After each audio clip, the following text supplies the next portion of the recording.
ये है कमाई का अड्डा। CNBC आवाज मोतीलाल ओसवाल स्टूडियो से लाइव।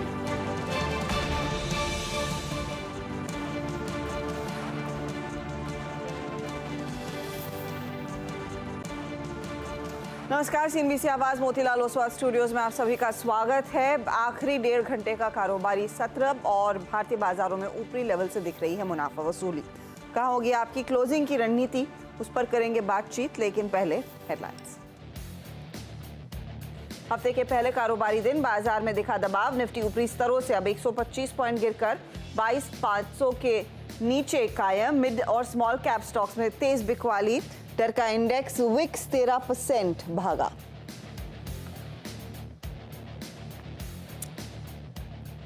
सरकारी बैंकों में सबसे ज्यादा मुनाफा वसूली। निफ्टी PSU बैंक इंडेक्स 3.5% से ज्यादा फिसला। दूसरे सरकारी कंपनियों मेटल और फार्मा में भी कमजोरी कायम।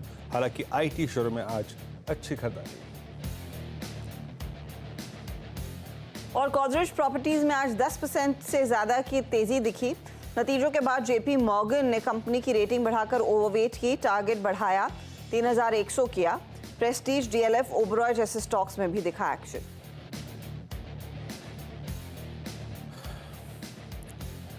उम्मीद से बेहतर नतीजों से कोटक महिंद्रा बैंक में करीब 5% का उछाल। ब्रिटानिया में भी करीब 8% की तेजी। वहीं कमजोर रिजल्ट्स के बाद टाइटन में करीब 6% की गिरावट। इंट्रा प्रोजेक्ट की फाइनेंसिंग पर RBI की सख्ती से PFC, REC और इरेडा में भारी बिकवाली।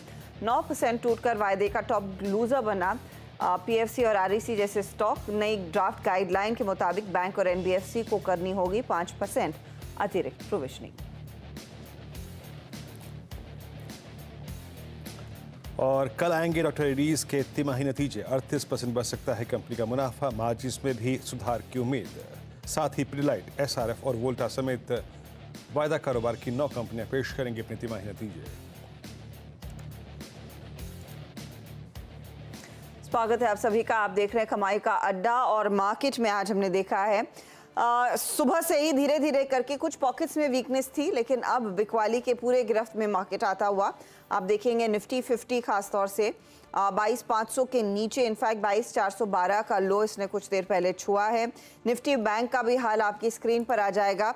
वहां पर भी हमने देखा है कुछ अब वीकनेस बढ़ने लगी है। ये इनफैक्ट एक आउट परफॉर्मर था, ऑल कर्टेसी निजी बैंक, चाहे वो कोटक हो, ICICI, HDFC, लेकिन अब दबाव देखने को मिल रहा है। और मिड कैप्स जहां पर सुबह से ही बिकवाली का प्रेशर बना था, वो अब भी कायम है। तो आपकी क्या रणनीति होगी, उस पर करेंगे डिटेल में बातचीत। मैं हूं हर्षिता, मेरा साथ दिल्ली से वीरू दे रहे। वीरू, बताइए क्या लग रहा है, क्योंकि लग तो रहा था कि ब्रॉडर मार्केट अंडर परफॉर्म करेगा और दिग्गजों की तरफ से सपोर्ट आएगा। ये लास्ट आवर ऑफ ट्रेड में कितना इंपॉर्टेंट है 22,400 को होल्ड करना? Good afternoon Harshita. क्रिटिकल है हर्षिता, और वो दोनों इंडस्ट्रीज के लिए, चाहे वो आप बैंक निफ्टी के लिए 48,700 को मान के चलें या फिर निफ्टी के लिए 22,400 को। मैं थोड़ा सा लेवल्स को और करेक्ट कर देता हूँ। सुबह जब हर्षिता हम बात कर रहे थे मॉर्निंग कॉल में, आप और मैं, आशीष और नीरज जी, 2 बातें हमने तय की थी। जरा प्लीज़ सुबह के लेवल्स लेके आइए, और मैं उसको फिर डिफाइन करना चाहूँगा, क्योंकि लेवल्स में कोई परिवर्तन नहीं है, रत्ती भर का, एक अंक का भी अंतर नहीं है। पहले लेके रेजिस्टेंस की प्लेट लेके आइएगा सुबह सुबह की। क्या बात की थी हमने कि हमें थ्रेश होल्ड पॉइंट्स को ट्रेड करना है। आइदर हम कॉल राइटर्स के जोन को स्ट्राइक करके उसको क्रॉस कर जाए। वो लेवल क्या था? इट वाज 22585, पहला वीक कॉल राइटर शुक्रवार के सेशन का लेवल था 585629। और देखिए हर्षिता, एग्जैक्टली डॉट इसी पॉइंट पर रिजेक्शन आ गया। निफ्टी का चार्ट लेके आइएगा। निफ्टी का आज का इंट्राडे हाई जो है वो करीब करीब है 22,588। उसी लेवल से रिजेक्शन आ गया। आपने क्या किया? आपने कॉल राइटर्स के जोन को स्ट्राइक करने की हिम्मत भी नहीं जुटाई। रिलायंस प्रेशर में था, बैंक निफ्टी प्रेशर में था, और कुछ दिग्गज प्रेशर में थे, आपने हिम्मत नहीं उठाई। लेकिन दूसरा लॉजिक था by the dips towards base one. Base one क्या था वो भी स्क्रीन पे रखिएगा। इट वाज 22,422, 22,422 और 344। मैं इसको फिर डिफाइन कर देता हूँ। देखिए, हम इन शब्दों का इस्तेमाल कर रहे हैं कि बड़ी गिरावट, आज इंट्राडे में गिरावट है, but still this is a जिसे कहते हैं कंट्रोल्ड फॉल। अभी तक ये गिरावट बहुत सीमित दायरे की है, और मैं इसको अभी भी एक कंट्रोल्ड गिरावट की संज्ञा दूंगा, क्योंकि अभी तक हमने 20 डे एक्सपोनेंशियल मूविंग एवरेज, ये क्या है 22422, that's 20 day exponential moving average. 344 क्या है, ये शुक्रवार का स्विंग लो। तो मैं हर्षता शॉर्ट नहीं करूंगा, मैं अभी भी अपनी उस बात पे कायम हूं कि ये ट्रेजेक्ट्री बेस वन कभी भी, चाहे वो अभी हो चाहे वो आधे घंटे बाद हो टुवर्ड्स क्लोज, ये एक पुल बैक जनरेट कर सकती है। सुबह से इसने कम से कम 3 बार पुल बैक जनरेट किए हैं। अगर आप इंटरडे चार्ट को देखें, जरा प्लीज इंटरडे चार्ट रखिएगा निफ्टी का एक बार। एक पुल बैक आया आपका इनिशियली अप्रोक्सीमेटली एट 944, दूसरा पुल बैक आया अप्रोक्सीमेटली एट 128। तो मैं अभी भी शॉर्ट नहीं जा रहा हूं टिल द टाइम आप इस ट्रेजेक्ट्री को बेस वन को वायलेट नहीं कर देते।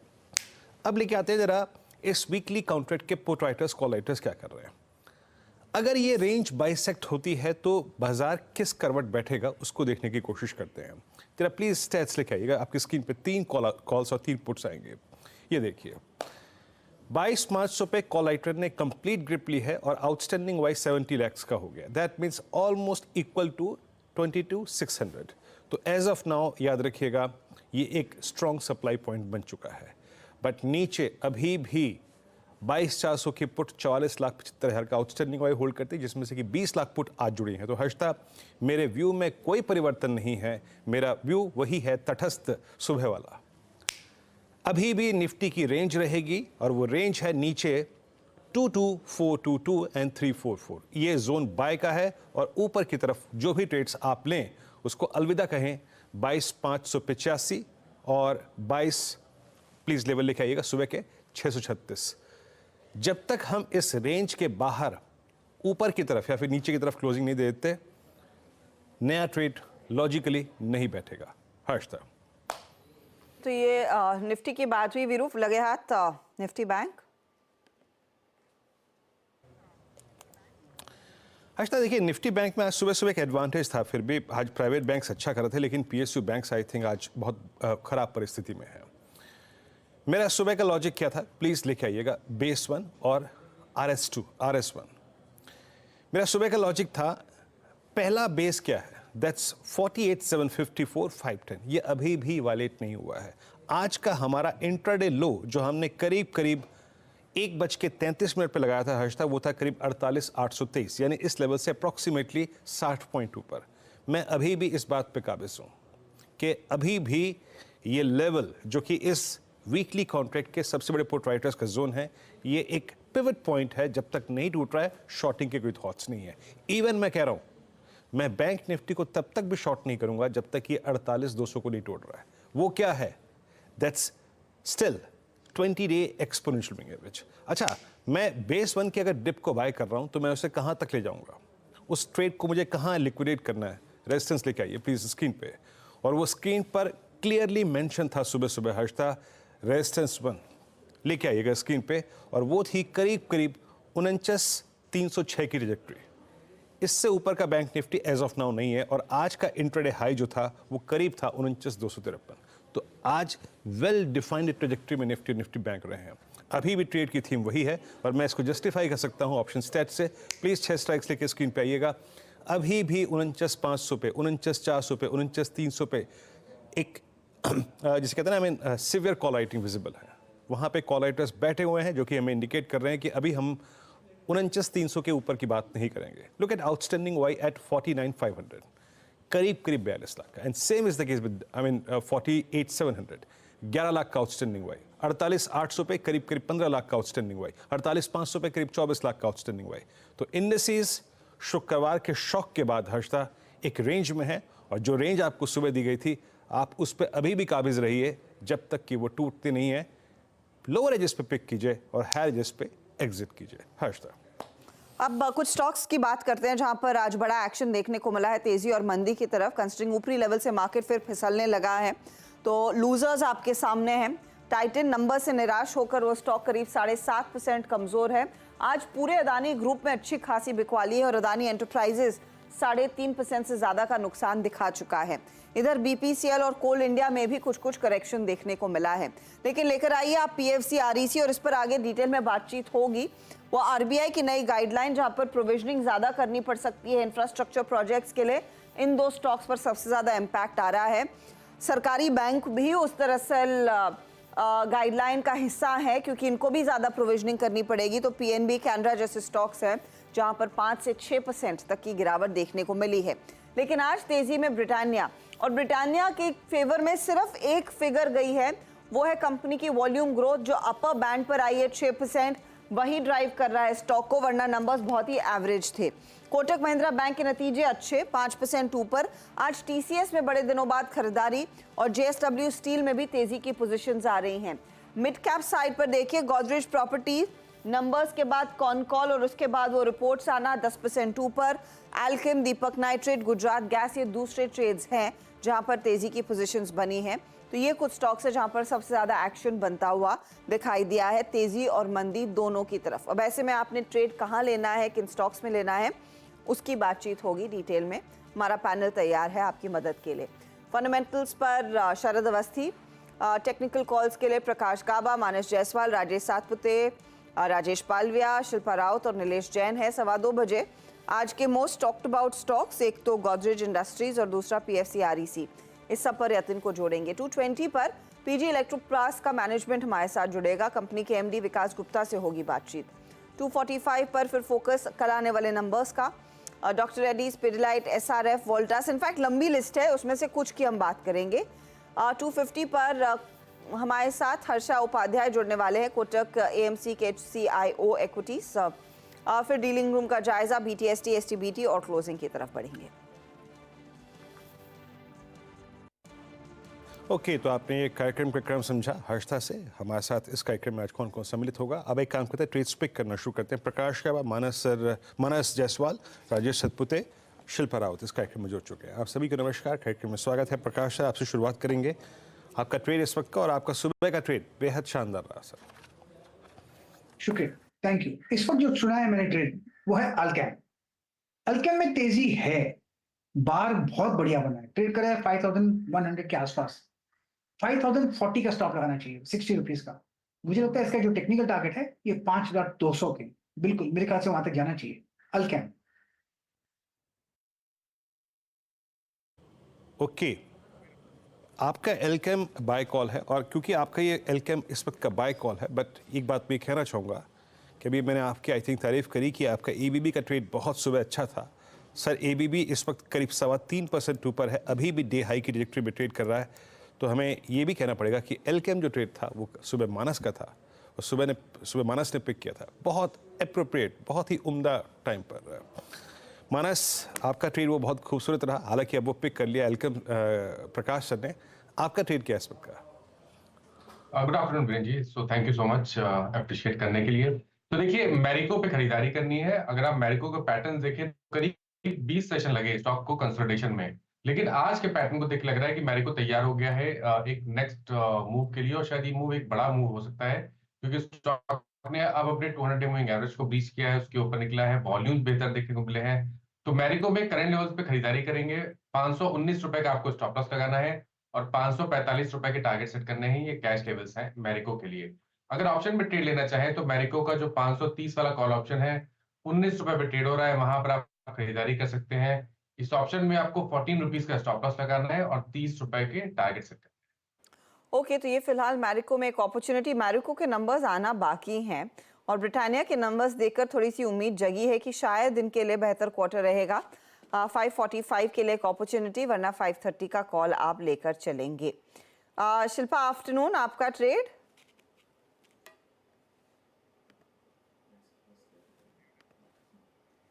शिल्पा, आपका ऑडियो ऑफ है, म्यूट पर है आप। मेरा अभी ध्यान कोरोमंडल में है। कोरोमंडल आप देखेंगे तो बहुत अच्छे वॉल्यूम से अभी मूवमेंट भी है और डे हाई की तरफ ही है। तो फ्यूचर्स अभी 1231 की तरफ है, तो मुझे लगता है यहाँ से आप 1215 के स्टॉप लॉस से इसको आप 1260 से लेकर 1280 के लिए आप इसको अप्रोच कर सकते हैं। इसी लेवल पे मैंने इसको BTST भी प्रभुदास लीलाधर में रेकमेंड किया है। कोरोमंडल में एक अपॉर्चुनिटी आपके लिए क्लियरली बन रही है। स्टॉक में मोमेंटम देखने को मिला है, तेजी की पोजीशन आप कैरी करेंगे। Fair enough. Rajesh ji, afternoon, बताइए आपका trade. Harshada ji, good afternoon and good afternoon everyone. Harshad ji देखिए, नज़र मेरी फार्मा स्टॉक्स पे है। मुझे लगता है थोड़ा डिफेंसिव रहना चाहिए। तो एक आईटी जिसका सुबह जिक्र किया, और एक फार्मा। तो फार्मा में देखिए, मुझे लगता है औरोबिंदो फार्मा का इसका स्ट्रक्चर एक अच्छा है। एक साइडवेज ट्रेंड में है, 1160 1170 ये इसका एक्यूमुलेशन चल रहा है, इसी जोन में है ये। तो हम 1155 का स्टॉप लॉस रखेंगे औरोबिंदो फार्मा, और जो इसका टारगेट सेट करना है वो रहेगा 1200 से लेके 1220।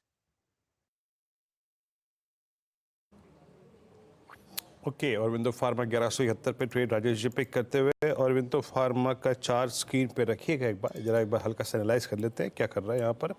और इट्स 1166 और यस, क्लियर ब्रेकआउट केस है, बहुत सुंदर। अगर आप देखें, I think clear breakout case, flag का ब्रेकआउट प्लस थोड़ी रीडिंग कीजिएगा अरविंदो फार्मा के चार्ट पे। ऑलमोस्ट 9 साल की जो एक राइजिंग ट्रेंड लाइन है वो क्रॉस होती हुई, ये एक छोटा मोटा नहीं, याद रखिएगा, बड़े पैमाने का ब्रेकआउट है। निलेश, गुड आफ्टरनून, आपका ट्रेड क्या है इस वक्त का? गुड आफ्टरनून वीरेन जी, गुड आफ्टरनून एवरीवन। देखिए, खरीदारी पर ही फोकस है और जो स्टॉक रडार पर आया है वो है चोलामंडलम फाइनेंस। इस पर्टिकुलर स्टॉक में लगातार हमें तेजी देखने को मिल रही है। इसका ब्रेकआउट हमें पिछले सप्ताह फ्राइडे को देखने को मिला था। आज एक फॉलोअप मूव वहां देखने को मिल रहा है। तो जो ब्रेकआउट का लेवल था वो 1305 का था स्पॉट के लेवल्स में। 1305 का तो सबसे पहले स्टॉप लॉस यहाँ पे रखना होगा। एंड ऊपरी तरफ पर 1355 के पहले टारगेट एंड 1380 के दूसरे टारगेट यहाँ पे बनते हुए नजर आएंगे। पोजिशन बेसिस पे काफी बड़ा ब्रेकआउट है, तो मेरे ख्याल से बड़े टारगेट के लिए अगर कोई रुकना चाहे तो 1400 के पार भी काउंटर जाता हुआ नजर आ सकता है। बट फिलहाल के लिए करंट लेवल पर लॉन्ग करके चल सकते हैं, 1305 का स्टॉप लॉस रखें।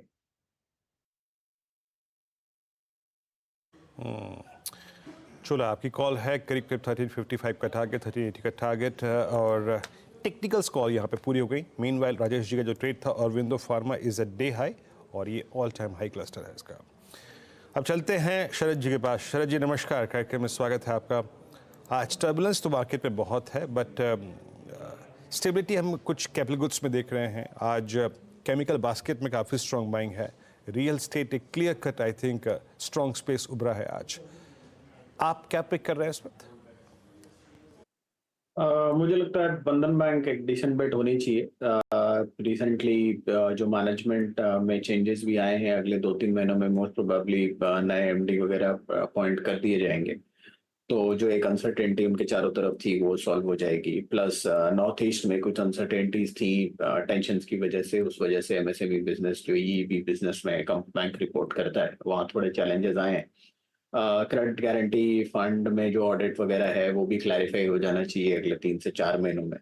तो उसकी वजह से 1600-1700 करोड़ के आसपास का बेनिफिट बैंक को मिलना चाहिए।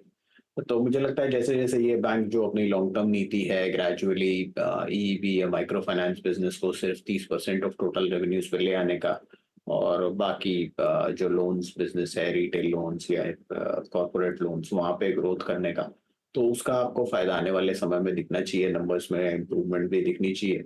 अगले साल बैंक 24 रुपए के आसपास की अर्निंग के आसपास रिपोर्ट करनी चाहिए।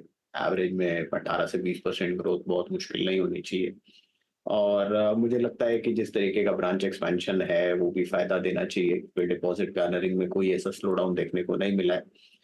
स्ट्रेस्ड एसेट वाली एक प्रॉब्लम लगातार इम्प्रूव होती रही है, जिसकी वजह से बैंक के नंबर्स में लगातार कमजोरी दिख रही थी और मैनेजमेंट के इशू में।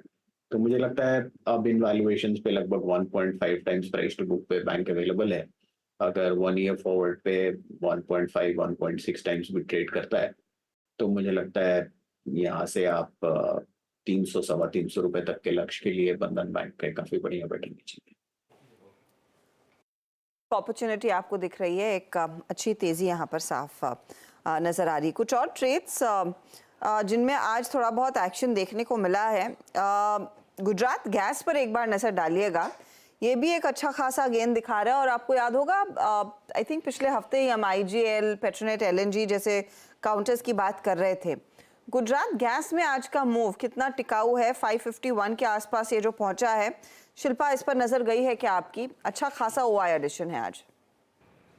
जी बिल्कुल हर्षदा जी, गुजरात गैस ये 550 से लेके 580 का इसका एक अच्छा खासा जोन है, जहाँ पे अगर आप अभी लॉन्ग जाते हो तो आप यहाँ पे 540 के स्टॉप लॉस से आप यहाँ पे लॉन्ग जा सकते हैं। आपको तुरंत 565 से लेके 580 के बीच में आपको एक ट्रेड दे देगा। देन अगेन वहाँ पे एक वहाँ पे एक रिविजिट का आपको फिर एक you will need a revisit to see, because it is trading अब 580 और नॉट सस्टेन करेगा toward 600, that is a question. लेकिन अभी के लिए रिस्क रिवॉर्ड फेवरेबल है, आप 540 के स्टॉप लॉस से इसमें लॉन्ग जा सकते हैं। Okay, Gujarat gas strong move यहाँ पे और 549 डे हाई की ट्रेजेक्टरी में आके ट्रेड करता हुआ। अच्छा, कुछ स्टॉक्स जो कि आज बिल्कुल ही डिफरेंट अंदाज में ट्रेड कर रहे हैं, एक बार आप लेके आइएगा मैकडॉवेल्स यानी स्प्रिट्स 1231 डे हाई पर आके ट्रेड करता हुआ। इसने आई थिंक लास्ट वीक ही एक मैसेज दिया था, देखिए ये स्ट्रॉन्ग स्टॉक है और आई थिंक ये जुलाई 2023 से, मतलब आप मोटा मोटी मान लीजिए कि लगभग 10 एक महीने से एक स्ट्रॉन्ग स्ट्रक्चर रहा है। 10 डेमा के ऊपर 100 डेमा के ऊपर ये रहा है और आज ऑल टाइम हाई क्रिएट किया। मानस थोड़ा सा ये जो जुलाई 2023 से जो चैनल चली आ रही है राइजिंग चैनल, आपने उस राइजिंग चैनल की हाईएस्ट ट्रैजेक्टरी को भी अब बाइसेक्ट कर दिया है। दैट मीन्स ये राइजिंग चैनल में एक और ब्रेकआउट है। आप इसे कैसे प्ले करना चाहेंगे, आपका व्यू क्या है इस वक्त यूनाइटेड स्पिरिट्स पे? तो देखिए मेरा व्यू पॉजिटिव है स्टॉक पे, और मैं आज के मूव को एक फ्रेश ब्रेकआउट की तरह ले रहा हूँ। यहाँ पे मैंने अपने क्लाइंट्स को रिकमेंडेशन भी किया है, तो रिकमेंडेशन दिया है, तो ये डिस्क्लोजर है। तो आज के ब्रेकआउट के बाद मेरा समझना है कि करीब 1275 सबसे पहले और उसके बाद 1295 1295 तक के टारगेट्स देखने को मिल सकते हैं। तो एक पोजिशनल ट्रेड लेना चाहिए, आप करंट लेवल्स पे खरीदारी करिए, 1194 के नीचे स्टॉप लॉस कराइए, 1275 और 1295 के टारगेट्स पॉसिबल है मैकडॉवेल में। अगर आप वीकली चार्ट देखेंगे तो वहां पर आपको अगर आप देखें तो अगस्त 23 से लगातार जब भी करेक्शन देखने को मिला है तो 20 वीक मूविंग एवरेज पे स्टॉक ने सपोर्ट लिया है। तो जो ट्रेंड है वो बहुत पॉजिटिव लगता है और यहाँ से भी करीब 80-90 रुपए का आपको देखने को मिल सकता है स्टॉक। यहाँ पर यूएसएल में एक अपॉर्चुनिटी क्लियरली तेजी की बनती दिखाई दे रही है, इस पर नजरें होनी चाहिए। चलिए कुछ और ट्रेड्स की बात करेंगे और आज एक तो धमाकेदार तेजी देखने को मिली है कुछ स्टॉक्स में और कुछ में धुलाई हो रही है। तो जहां पर धुलाई है और कंसर्न्स उभर कर आए हैं, पहले उसकी चर्चा कर लेते हैं। और इनमें 3 स्टॉक्स स्पेशली आरईसी, पीएफसी और इरेडा है। साथ ही पीएसयू बैंकों में भी दबाव बनता दिखाई दिया। अब आरबीआई ने जो ड्राफ्ट गाइडलाइन सामने निकाली हैं और अतिरिक्त प्रोविजनिंग की जो बात करते हैं, क्या एक आज सिर्फ नीजक रिएक्शन है या फिर वाकई में ये एक बड़ी सारी प्रॉब्लम एरियाज उभर कर लेकर आएगा? यतिन हमारे साथ है। यतिन, इनफैक्ट कई सारी रिपोर्ट्स भी पढ़ी है, कुछ लोगों से बातचीत भी की है। यतिन, कैसे पढ़ना चाहिए, क्योंकि नीजक रिएक्शन सीधा इन स्टॉक्स में 7-8% की गिरावट है। बिल्कुल गिरावट है। और देखिए पहले न्यूज समझ लेते हैं। जो आरबीआई की ड्राफ्ट गाइडलाइंस हैं उसमें आरबीआई ने ये कहा है कि जो इंफ्रास्ट्रक्चर प्रोजेक्ट के लिए जो फाइनेंस दिया जाता है इसके लिए 5% एडिशनल ओवर एंड अबव जो आपने प्रोविजन किया है उससे 5% ज़्यादा प्रोविजन आपको इंफ्रास्ट्रक्चर प्रोजेक्ट्स में करना होगा जो ऑन गोइंग प्रोजेक्ट्स हैं। अगर जो प्रोजेक्ट फेज शुरू हो गया है या कमेंसमेंट शुरू हो गया है कमर्शियल ऑपरेशंस का, तो वहाँ भी लगभग 2.5% का अतिरिक्त आपको प्रोविजन करना पड़ेगा। ऑब्वियसली ये प्रोविजनिंग अगर आप ज़्यादा करते हैं तो इससे 2 चीज़ें होती है। नंबर 1 कि आपका प्रॉफिट एंड लॉस अकाउंट जो है इस पर इम्पैक्ट आता है, क्योंकि ज़्यादा प्रोविजन आप करेंगे तो ज़्यादा प्रोविजंस की वजह से प्रॉफिट कम होगा।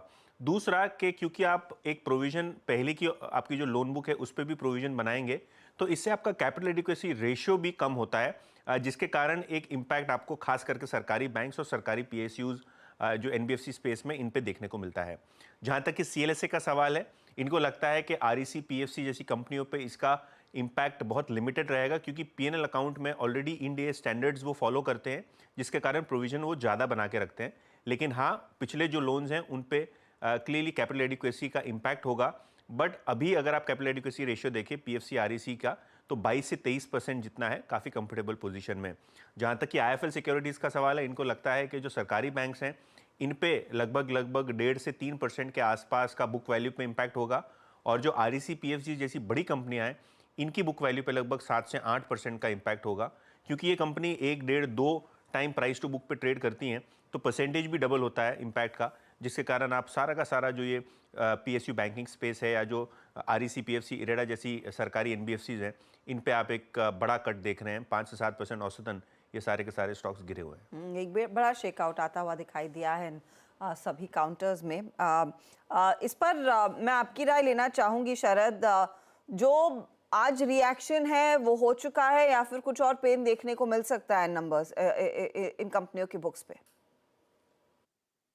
देखिए सिर्फ इस इवेंट के बेसिस पे तो मुझे लगता है खास करके पीएफसी आरईसी की अगर बात करें तो पीएफसी खास करके मुझे लगता है 1.6 टाइम्स प्राइस टू बुक पे इसके पहले ट्रेड कर रहा था, 10% और रिड्यूस कर दीजिए। तो वहाँ मुझे नहीं लगता कि ये जो रेगुलेशन है इसमें और क्लैरिटी जैसे जैसे आती है काफी एक आप चांस उम्मीद कर सकते हैं कि यहाँ से और इम्प्रूव ही होगा, क्योंकि project finance as a space मुझे नहीं लगता कि बहुत ज्यादा ग्रोथ के कोई इश्यूज रहेंगे।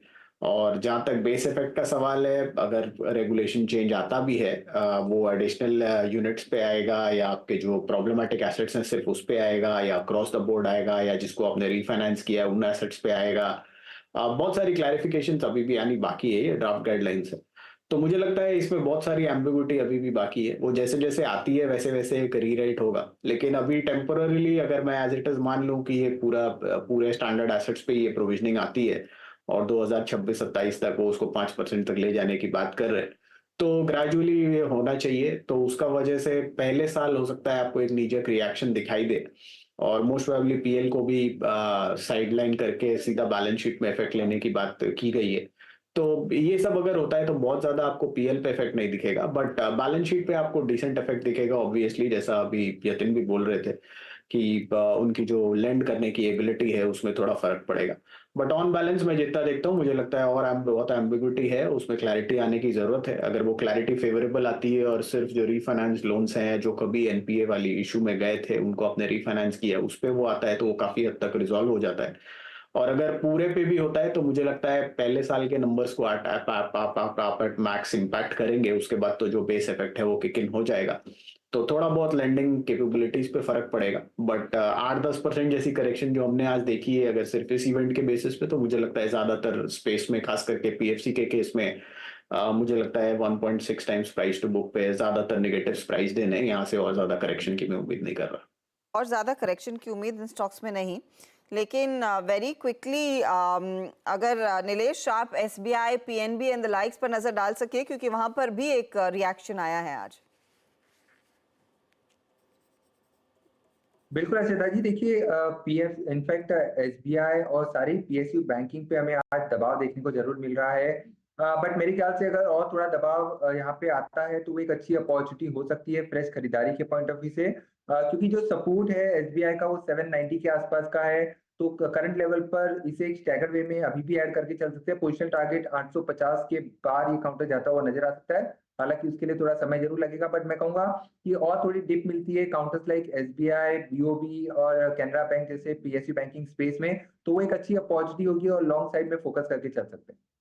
डिप पर एक अपॉर्चुनिटी बैंक्स देंगे, लेकिन जैसे शारद कह रहे थे फंडामेंटली शायद कुछ और क्लैरिटी की जरूरत है। अब देखते हैं उस पर आरबीआई कब तक वो क्लैरिटी देता है। दूसरा स्टॉक जो आसमान छू रहा है वो है गोदरेज प्रॉपर्टीज, और सिर्फ गोदरेज ही नहीं, इसने इनफैक्ट बाकी अपने पीयर सेट में भी अच्छी खासी जान डाली है। तो ब्रोकरेजेस उन नंबर्स के बाद एग्जैक्टली किस चीज को लेकर बुलिश है? इनका गाइडेंस तो वैसे ही अच्छा था। बिल्कुल, और अगर हम गोदरेज प्रॉपर्टीज की बात करें तो आज जेपी मॉर्गन ने गोदरेज को अपग्रेड किया।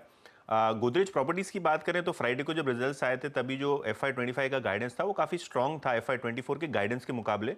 ऑब्वियसली क्योंकि रियल एस्टेट में इतना बम्पर माहौल था तो FY24 का गाइडेंस और जो एक्चुअल से बहुत ही ज़्यादा बड़ा बीट आपको दिखाई पड़ रहा था। लेकिन बहरहाल ओवरऑल अगर आप देखें तो जो जेपी मॉर्गन का टारगेट है गोदरेज प्रॉपर्टीज़ पे वो है लगभग 3100 रुपये। जो FY24 के प्री सेल्स बीट हैं और जो प्री सेल्स अभी होने वाले FY25 में उसको लेके काफ़ी उत्साहित है जेपी मॉर्गन। इनफैक्ट इनको जो लगता है कि नेट सेल्स जो बढ़ेंगे उसके कारण आपका नेट प्रॉफिट मार्जिन लगभग 13% होगा, और क्योंकि आपका प्रॉफिट मार्जिन ज़्यादा है तो यही एक रीज़न है कि अर्निंग्स आपको बेहतर आती हुई नज़र पड़ेगी पहले के अनुमान के मुकाबले FY25 में, और इसीलिए अपग्रेड किया है जेपी मॉर्गन ने। और कहीं ना कहीं जो मुंबई में नए नए प्रोजेक्ट्स जो गोदरेज लॉन्च कर रहा है उसका सेल्स वैल्यू बहुत ज़बरदस्त और तगड़ा होना चाहिए, जिसके कारण ये ब्रोकरेज ऑलरेडी स्टॉक पे काफ़ी पॉजिटिव दिखाई पड़ रहा है। इतने शुक्रिया इस पूरी जानकारी के लिए। बाकी हाउस व्यूज आपने सुनी लिए, और जब से गोदरेज प्रॉपर्टीज़ दिल्ली NCR के मार्केट में आए प्राइस यहाँ के यहाँ चले गए 2824। अच्छा याद रखिएगा ये अपनी ऑल टाइम हाई जोन पे है आज, और सुबह सुबह हम जब ट्रेड से बात कर रहे थे तो गोदरेज प्रॉपर्टीज़ मेरे ख्याल से पहले हमने पहले डिस्कशन में किया था इंक्लूड DLF को, ओबरा रियल्टी को, उसके बाद तीसरा स्टॉक पिक किया था गोदरेज प्रॉपर्टीज़ डे हाई पे, ऑल टाइम हाई पे। नीलेश, ये जो फॉर्मेशन है आई मीन अपने प्रीवियस हाई को अक्टूबर 2021 में कि जो हाई को आपने लगभग अप्रॉक्सीमेटली 2 साल की ड्यूरेशन के बाद, 3 साल की ड्यूरेशन के बाद क्रॉस किया। मतलब टिपिकली ये जो राउंडिंग बॉटम है, इसने जो टाइम लिया 2.5-3 साल का, ये अपने आप में एक स्ट्रॉन्ग रिफ्लेक्शन होता है बहुत स्ट्रॉन्ग प्राइस पैटर्न का। इतनी बड़ी ड्यूरेशन के बाद राउंडिंग बॉटम जब क्रिएट होता है, तो आपका व्यू क्या है इस वक्त? और सिर्फ डे प्रोस्पेक्टिव से नहीं, बड़े प्रोस्पेक्टिव से बताइएगा।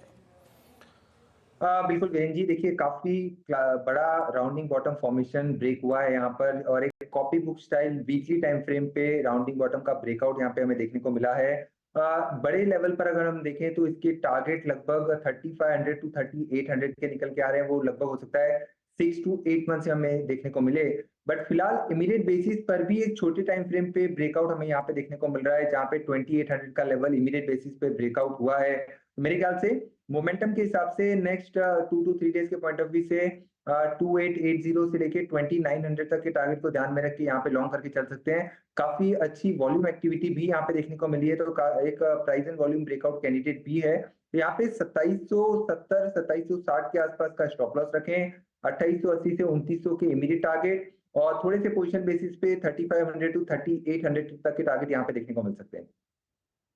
ये फिलहाल एक अपॉर्चुनिटी नीलेश कह रहे हैं गोदरेज प्रॉपर्टीज में साफ बनती दिखाई दे रही है। एक अच्छा खासा मोमेंटम इधर आज देखने को मिला on the back of those numbers. चलिए बात करते हैं कुछ और चीज़ों की। और आजकल गर्मी एकदम चरम पर है, और इसमें ऑफ कोर्स सबसे ज़्यादा फ़ायदा ऐसी कंपनियों पर को मिलेगा जो एसी मैन्युफैक्चरिंग में है, एसी कंपोनेंट सप्लाई में है, और उसी में से एक है पीजी इलेक्ट्रोपास्ट, जो एसी सेगमेंट में विस्तार की योजनाओं पर काम भी कर रही है। कंपनी ने राजस्थान के भिवाड़ी में एक नए एसी मैन्युफैक्चरिंग प्लांट की शुरुआत की है। कितना इन्वेस्टमेंट है, आगे का क्या प्लान है, कितनी कैपेसिटी बढ़ेगी, इस सब पर बात करने के लिए हमारे साथ कंपनी के मैनेजिंग डायरेक्टर विकास गुप्ता जुड़ रहे हैं। विकास जी, स्वागत है आपका CNBC आवाज़ पर। आप लोग एक बहुत ऑपर्चुन टाइम पर शायद ये कैपेसिटी बढ़ा रहे हैं या फिर नया प्लांट लेकर आ रहे हैं। एक मुझे समझा सके कि इस समय पारा देखकर डिमांड एनवायरनमेंट भारत में एसीज का कैसा लग रहा है, और इस सीजन में किस तरह की सिचुएशन उभर कर आई है? नमस्कार हर्षा देवी, और बहुत बहुत धन्यवाद मेरे को अपने शो में लेने के लिए।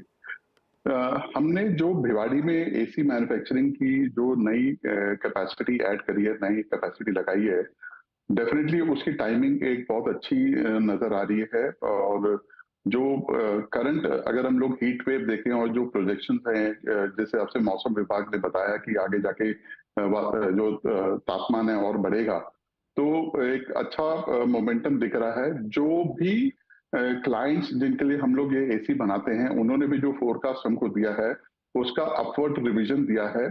जो पूरा ओवरऑल एक इंडस्ट्री का अनुमान है, सारे जो क्लाइंट्स हैं, जो कस्टमर्स हैं, उनका एक अनुमान है कि इस साल जो फर्स्ट हाफ है, जो H1 है, जनवरी टू जून में ऑलमोस्ट एसी में ऑलमोस्ट अराउंड 35 to 40% की ग्रोथ आनी चाहिए, जो कि ओवरऑल हमारे जो प्रीवियस अनुमान था उससे काफी बेटर है। तो ओवरऑल जो अगर हम देखें एसी के कंपोनेंट्स ले लें या कंप्लीट एयर कंडीशनर्स ले लें, तो ओवरऑल बहुत अच्छी ग्रोथ नजर आ रही है हमारे को इस साल। अब नई फैसिलिटी में आप कारोबार शुरू कर रहे हैं, इसकी कैपेसिटी कितनी है, और ओवरऑल आपको क्या लग रहा है गिवन द स्टेट हम जिसमें है, जिस तरह की एनवायरनमेंट क्राइसिस की तरफ हम बढ़ेंगे, अगर मौसम ऐसा ही बिगड़ा हुआ रहा, क्या आपको और कैपेसिटीज बढ़ानी पड़ेंगी डिपेंडिंग ऑन द डिमांड? जो हमने भिवाड़ी में जो एसी मैन्युफैक्चरिंग की कैपेसिटी ऐड करी है, उससे ऑलमोस्ट हम लोग 2.5 से 3 लाख एसी और बना सकते हैं सालाना बेसिस पे। और जिसमें विंडो एसी हम अभी तक नहीं बनाते थे, विंडो एसी भी हमने बनाना शुरू किया है हमारे भिवाड़ी प्लांट से। तो विंडो एसी भी ऑलमोस्ट अराउंड 2 से 2.5 लाख सालाना हम बना सकते हैं। तो जो गोइंग फॉरवर्ड जैसे क्लाइमेट चेंज की बात करते हैं, जैसे कि ओवरऑल तापमान बढ़ रहा है, हीट वेव्स रिपीटेड आ रही हैं, तो ये तो एक कारण बनेगा ही एसी को बाय करने के लिए, एसी को खरीदने के लिए। बट उसके अलावा अगर आप देखें हिंदुस्तान में ओवरऑल जो पेनिट्रेशन लेवल है एसी जैसे प्रोडक्ट का, वो काफी कम है। तो गोइंग फॉरवर्ड इसकी मार्केट तो आगे बढ़ेगी ही बढ़ेगी, ये तो there is no doubt about that. Sir, ये यूनिट एक्सपेंशन विकास जी जो आप कर रहे हैं, इसके लिए फाइनेंस कहाँ से आया है? क्योंकि आपने रिसेंटली जो एक QIP के जरिए 500 करोड़ रुपए रेज किया था, एग्जैक्टली कैश मतलब कैश की परिस्थिति क्या है और कितना आपको और इसके लिए रेज करना पड़ा फंड, और वो जरिए क्या थे? सर, जो हमारा जो भिवाड़ी का प्लांट है उसका हमने जो कैपेक्स है वो ऑलरेडी इंटरनल एक्रूवल्स और ये जो QIP से जो हमने फंड रेज किया था उससे ऑलरेडी टेक केयर कर लिया था। हमने जो लास्ट ईयर जो FY24 जो क्लोज हुआ है उसमें ही ऑलरेडी इसका कैपेक्स टेक केयर किया था हमने। FY24 में हमने ओवरऑल कैपेक्स की गाइडेंस दी थी ऑलमोस्ट अराउंड 170 से 180 करोड़ की, जिसमें ये ऑलरेडी भिवाड़ी का प्लांट कवर था। ओके, अच्छा सर, मैं मान के चलूँ कि by the end of this fiscal, मतलब ये जो लाइन है, प्रोडक्शन लाइन होगी, ये कब तक कंट्रीब्यूट करेगी टोटल प्रोडक्शन में, और आप क्या मान के चल रहे हैं जब ये कंट्रीब्यूट करेगी फुल फ्लैज तरीके से, जो आपने कैपेसिटी बताई कोई 2.5 से 3 लाख की, वो आपकी टोटल रेवेन्यू का कितना पोर्शन होगा अप्रोक्सीमेटली? सर वीरेंद्र जी, अभी हमने क्या किया है कि FY25 की कोई भी गाइडेंस रिलीज नहीं करी है। हम आगे चलते हैं कि ये जो भिवाड़ी वाला फैक्ट्री हमारी जिसने प्रोडक्शन शुरू करी है उसको अभी कोई मार्च में तो उसके नंबर्स हम कैप्चर नहीं कर पाए FY24 में। FY25 में डेफिनेटली उसकी ये रेवेन्यू हम कैप्चर कर पाएंगे। तो हमारे को आशा है कि ऑलमोस्ट 300 के करीब, 300 करोड़ के करीब का रेवेन्यू उधर से और एडिशन आना चाहिए गोइंग फॉरवर्ड हमारे को। गुप्ता जी, तो आपके ओवरऑल रेवेन्यूज में, क्योंकि आप सिर्फ AC मैन्युफैक्चरिंग में नहीं है, आपका वॉशिंग मशीन, टीवी सेट से भी रेवेन्यू आता है, अगर आप मुझे ब्रेकडाउन दे सकें इस तरह की कैपेसिटी एनहांसमेंट पर, फिर AC डिवीजन आपके लिए किस तरह के रेवेन्यूज कमा कर देगा रफली? हर्षदा जी, हमारे लिए जो AC मैन्युफैक्चरिंग है वो सबसे बड़ी एक प्रोडक्ट कैटेगरी है। इस साल जो हम लोग ने FY24 क्लोज किया जिसमें हमने गाइडेंस दी थी ऑलमोस्ट अराउंड 1300 से 1400 करोड़ हम AC करेंगे, और उसके आसपास हम लोग एंड कर रहे हैं इस FY24 को। जो हमारा जो बिजनेस है वो भी अच्छा ग्रो कर रहा है, जिसको हम लोग मानते हैं कि एक अच्छी ग्रोथ हमको FY25 में वॉशिंग मशीन बिजनेस में भी आनी चाहिए। तो ओवरऑल अगर आप देखेंगे तो जो हमारी रेवेन्यू की गाइडेंस है हम लोग आपको अगले 2 से 3 हफ्ते में रिलीज करेंगे, जिसमें प्रोडक्ट वाइज हम आपको ब्रेकअप देंगे कि हम लोग क्या सेल का टारगेट लेके चल रहे हैं FY25 का।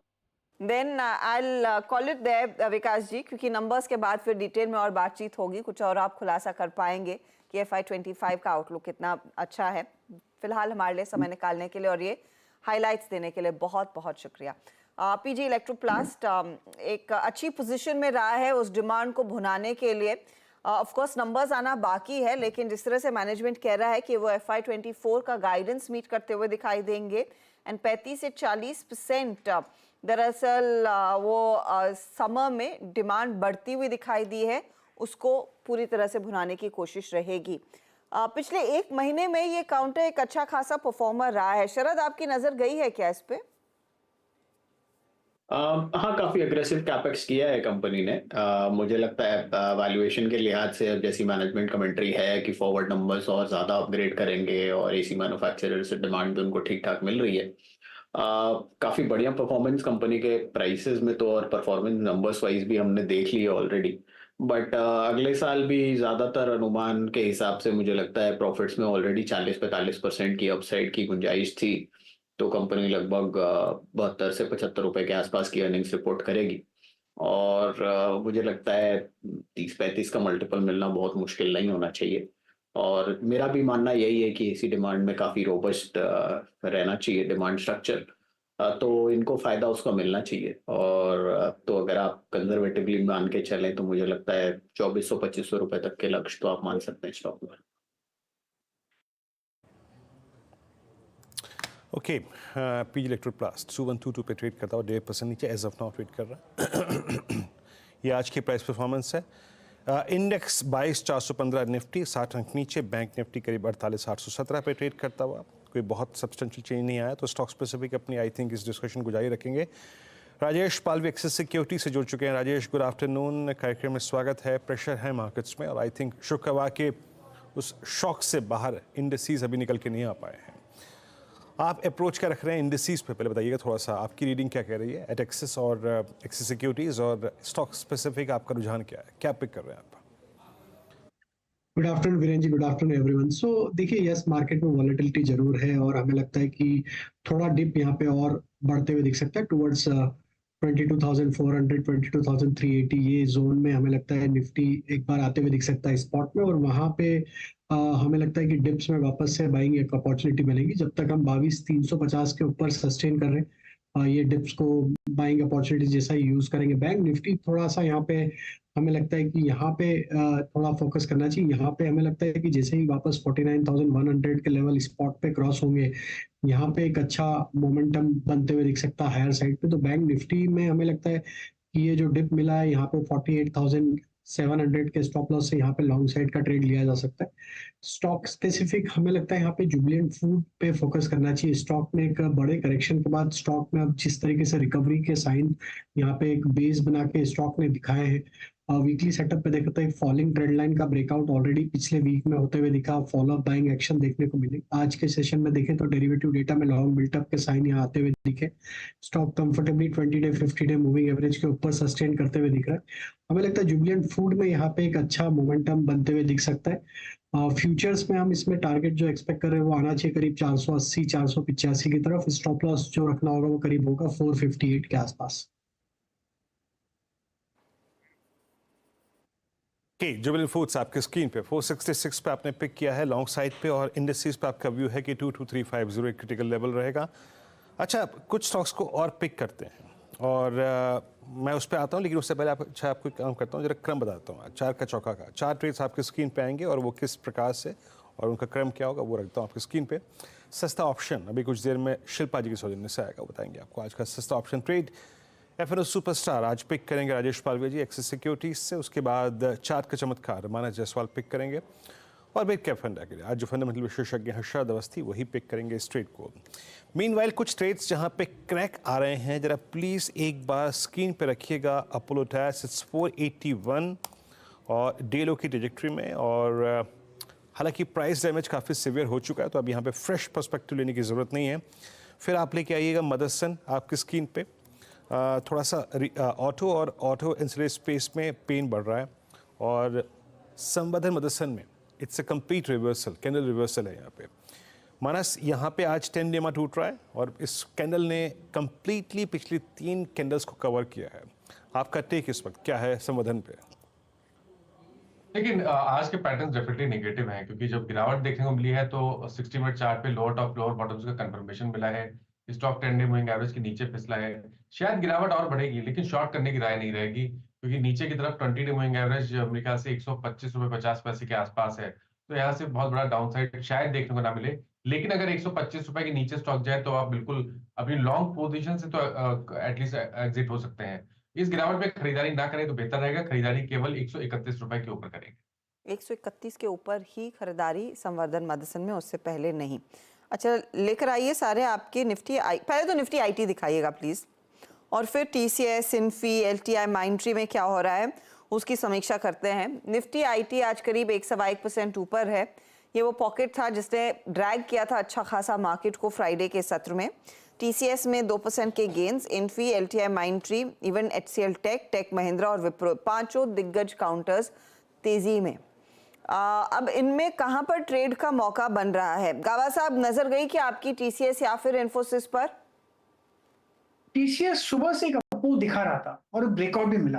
ट्रेड का 3925 पर। मेरे ख्याल से अगर 3900 का कोई स्टॉप लगाकर चले टीसीएस पर तो एक अपमूव कल तक बन सकता है।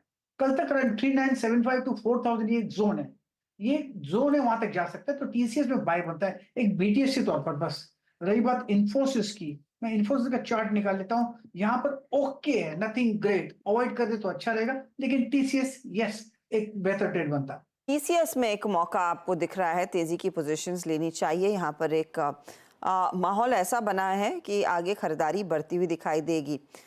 शिल्पा, एमएनएम में 2200 के ऊपर क्या पोजीशन लेंगी आप?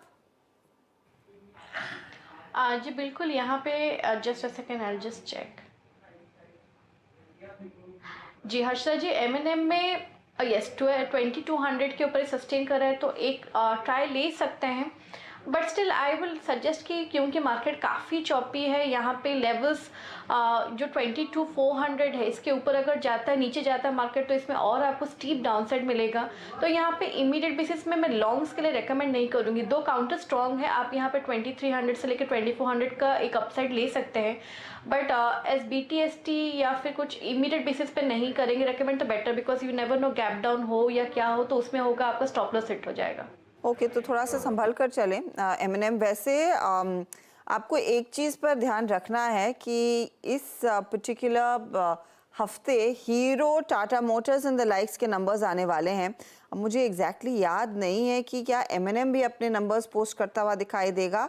नहीं, M&M के आगे आएंगे हीरो, एस्कॉर्ट्स, TVS और टाटा मोटर्स के इस हफ्ते है। तो आइदर वेज ये ऑटो कंपनियां रेडार पर रहने वाली हैं। चलिए अब शुरुआत करते हैं 4 के चौके की, और पहला ट्रेड आई थिंक शिल्पा आप ही दे रही हैं।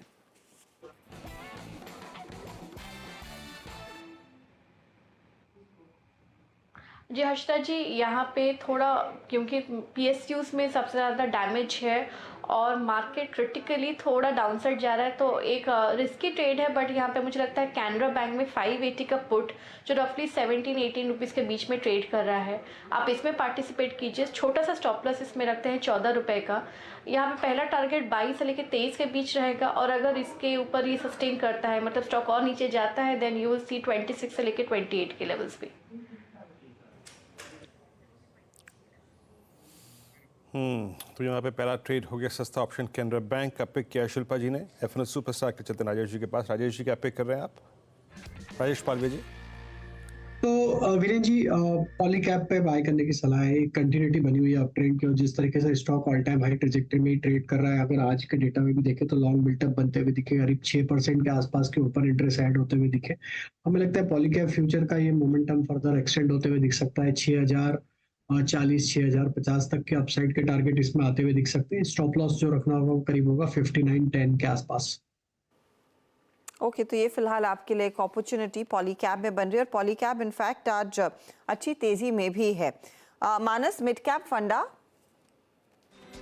तो देखिए जाइडस लाइफ पे खरीदारी करने की राय रहेगी चार्ट के चमत्कार में, क्योंकि यहाँ पर अगर आप 4-5 दिन से देखेंगे तो हायर टॉप हायर बटन बन रहे हैं हर्षिता जी। और आज भी देखिए मॉर्निंग में गिरावट देखने को मिली, लेकिन स्टॉक ने एक्जैक्टली 22 मूविंग एवरेज के आसपास सपोर्ट लिया। रिकवरी में कल के हाइस को स्टॉक ने ब्रीच किया है। तो जाइडस लाइफ में खरीदारी करेंगे 984 रुपए का स्टॉप लॉस लगाना है, और 1050 के टारगेट जाइडस लाइफ में सेट करने हैं। ये कैश लेवल्स हैं। अगर ऑप्शन में ट्रेड लेना चाहें तो 1000 वाला कॉल ऑप्शन जो 40 रुपए पे ट्रेड हो रहा है, वहां पर आप 29 रुपीज के स्टॉप लॉस खरीदारी करिए 60 रुपए के टारगेट के लिए।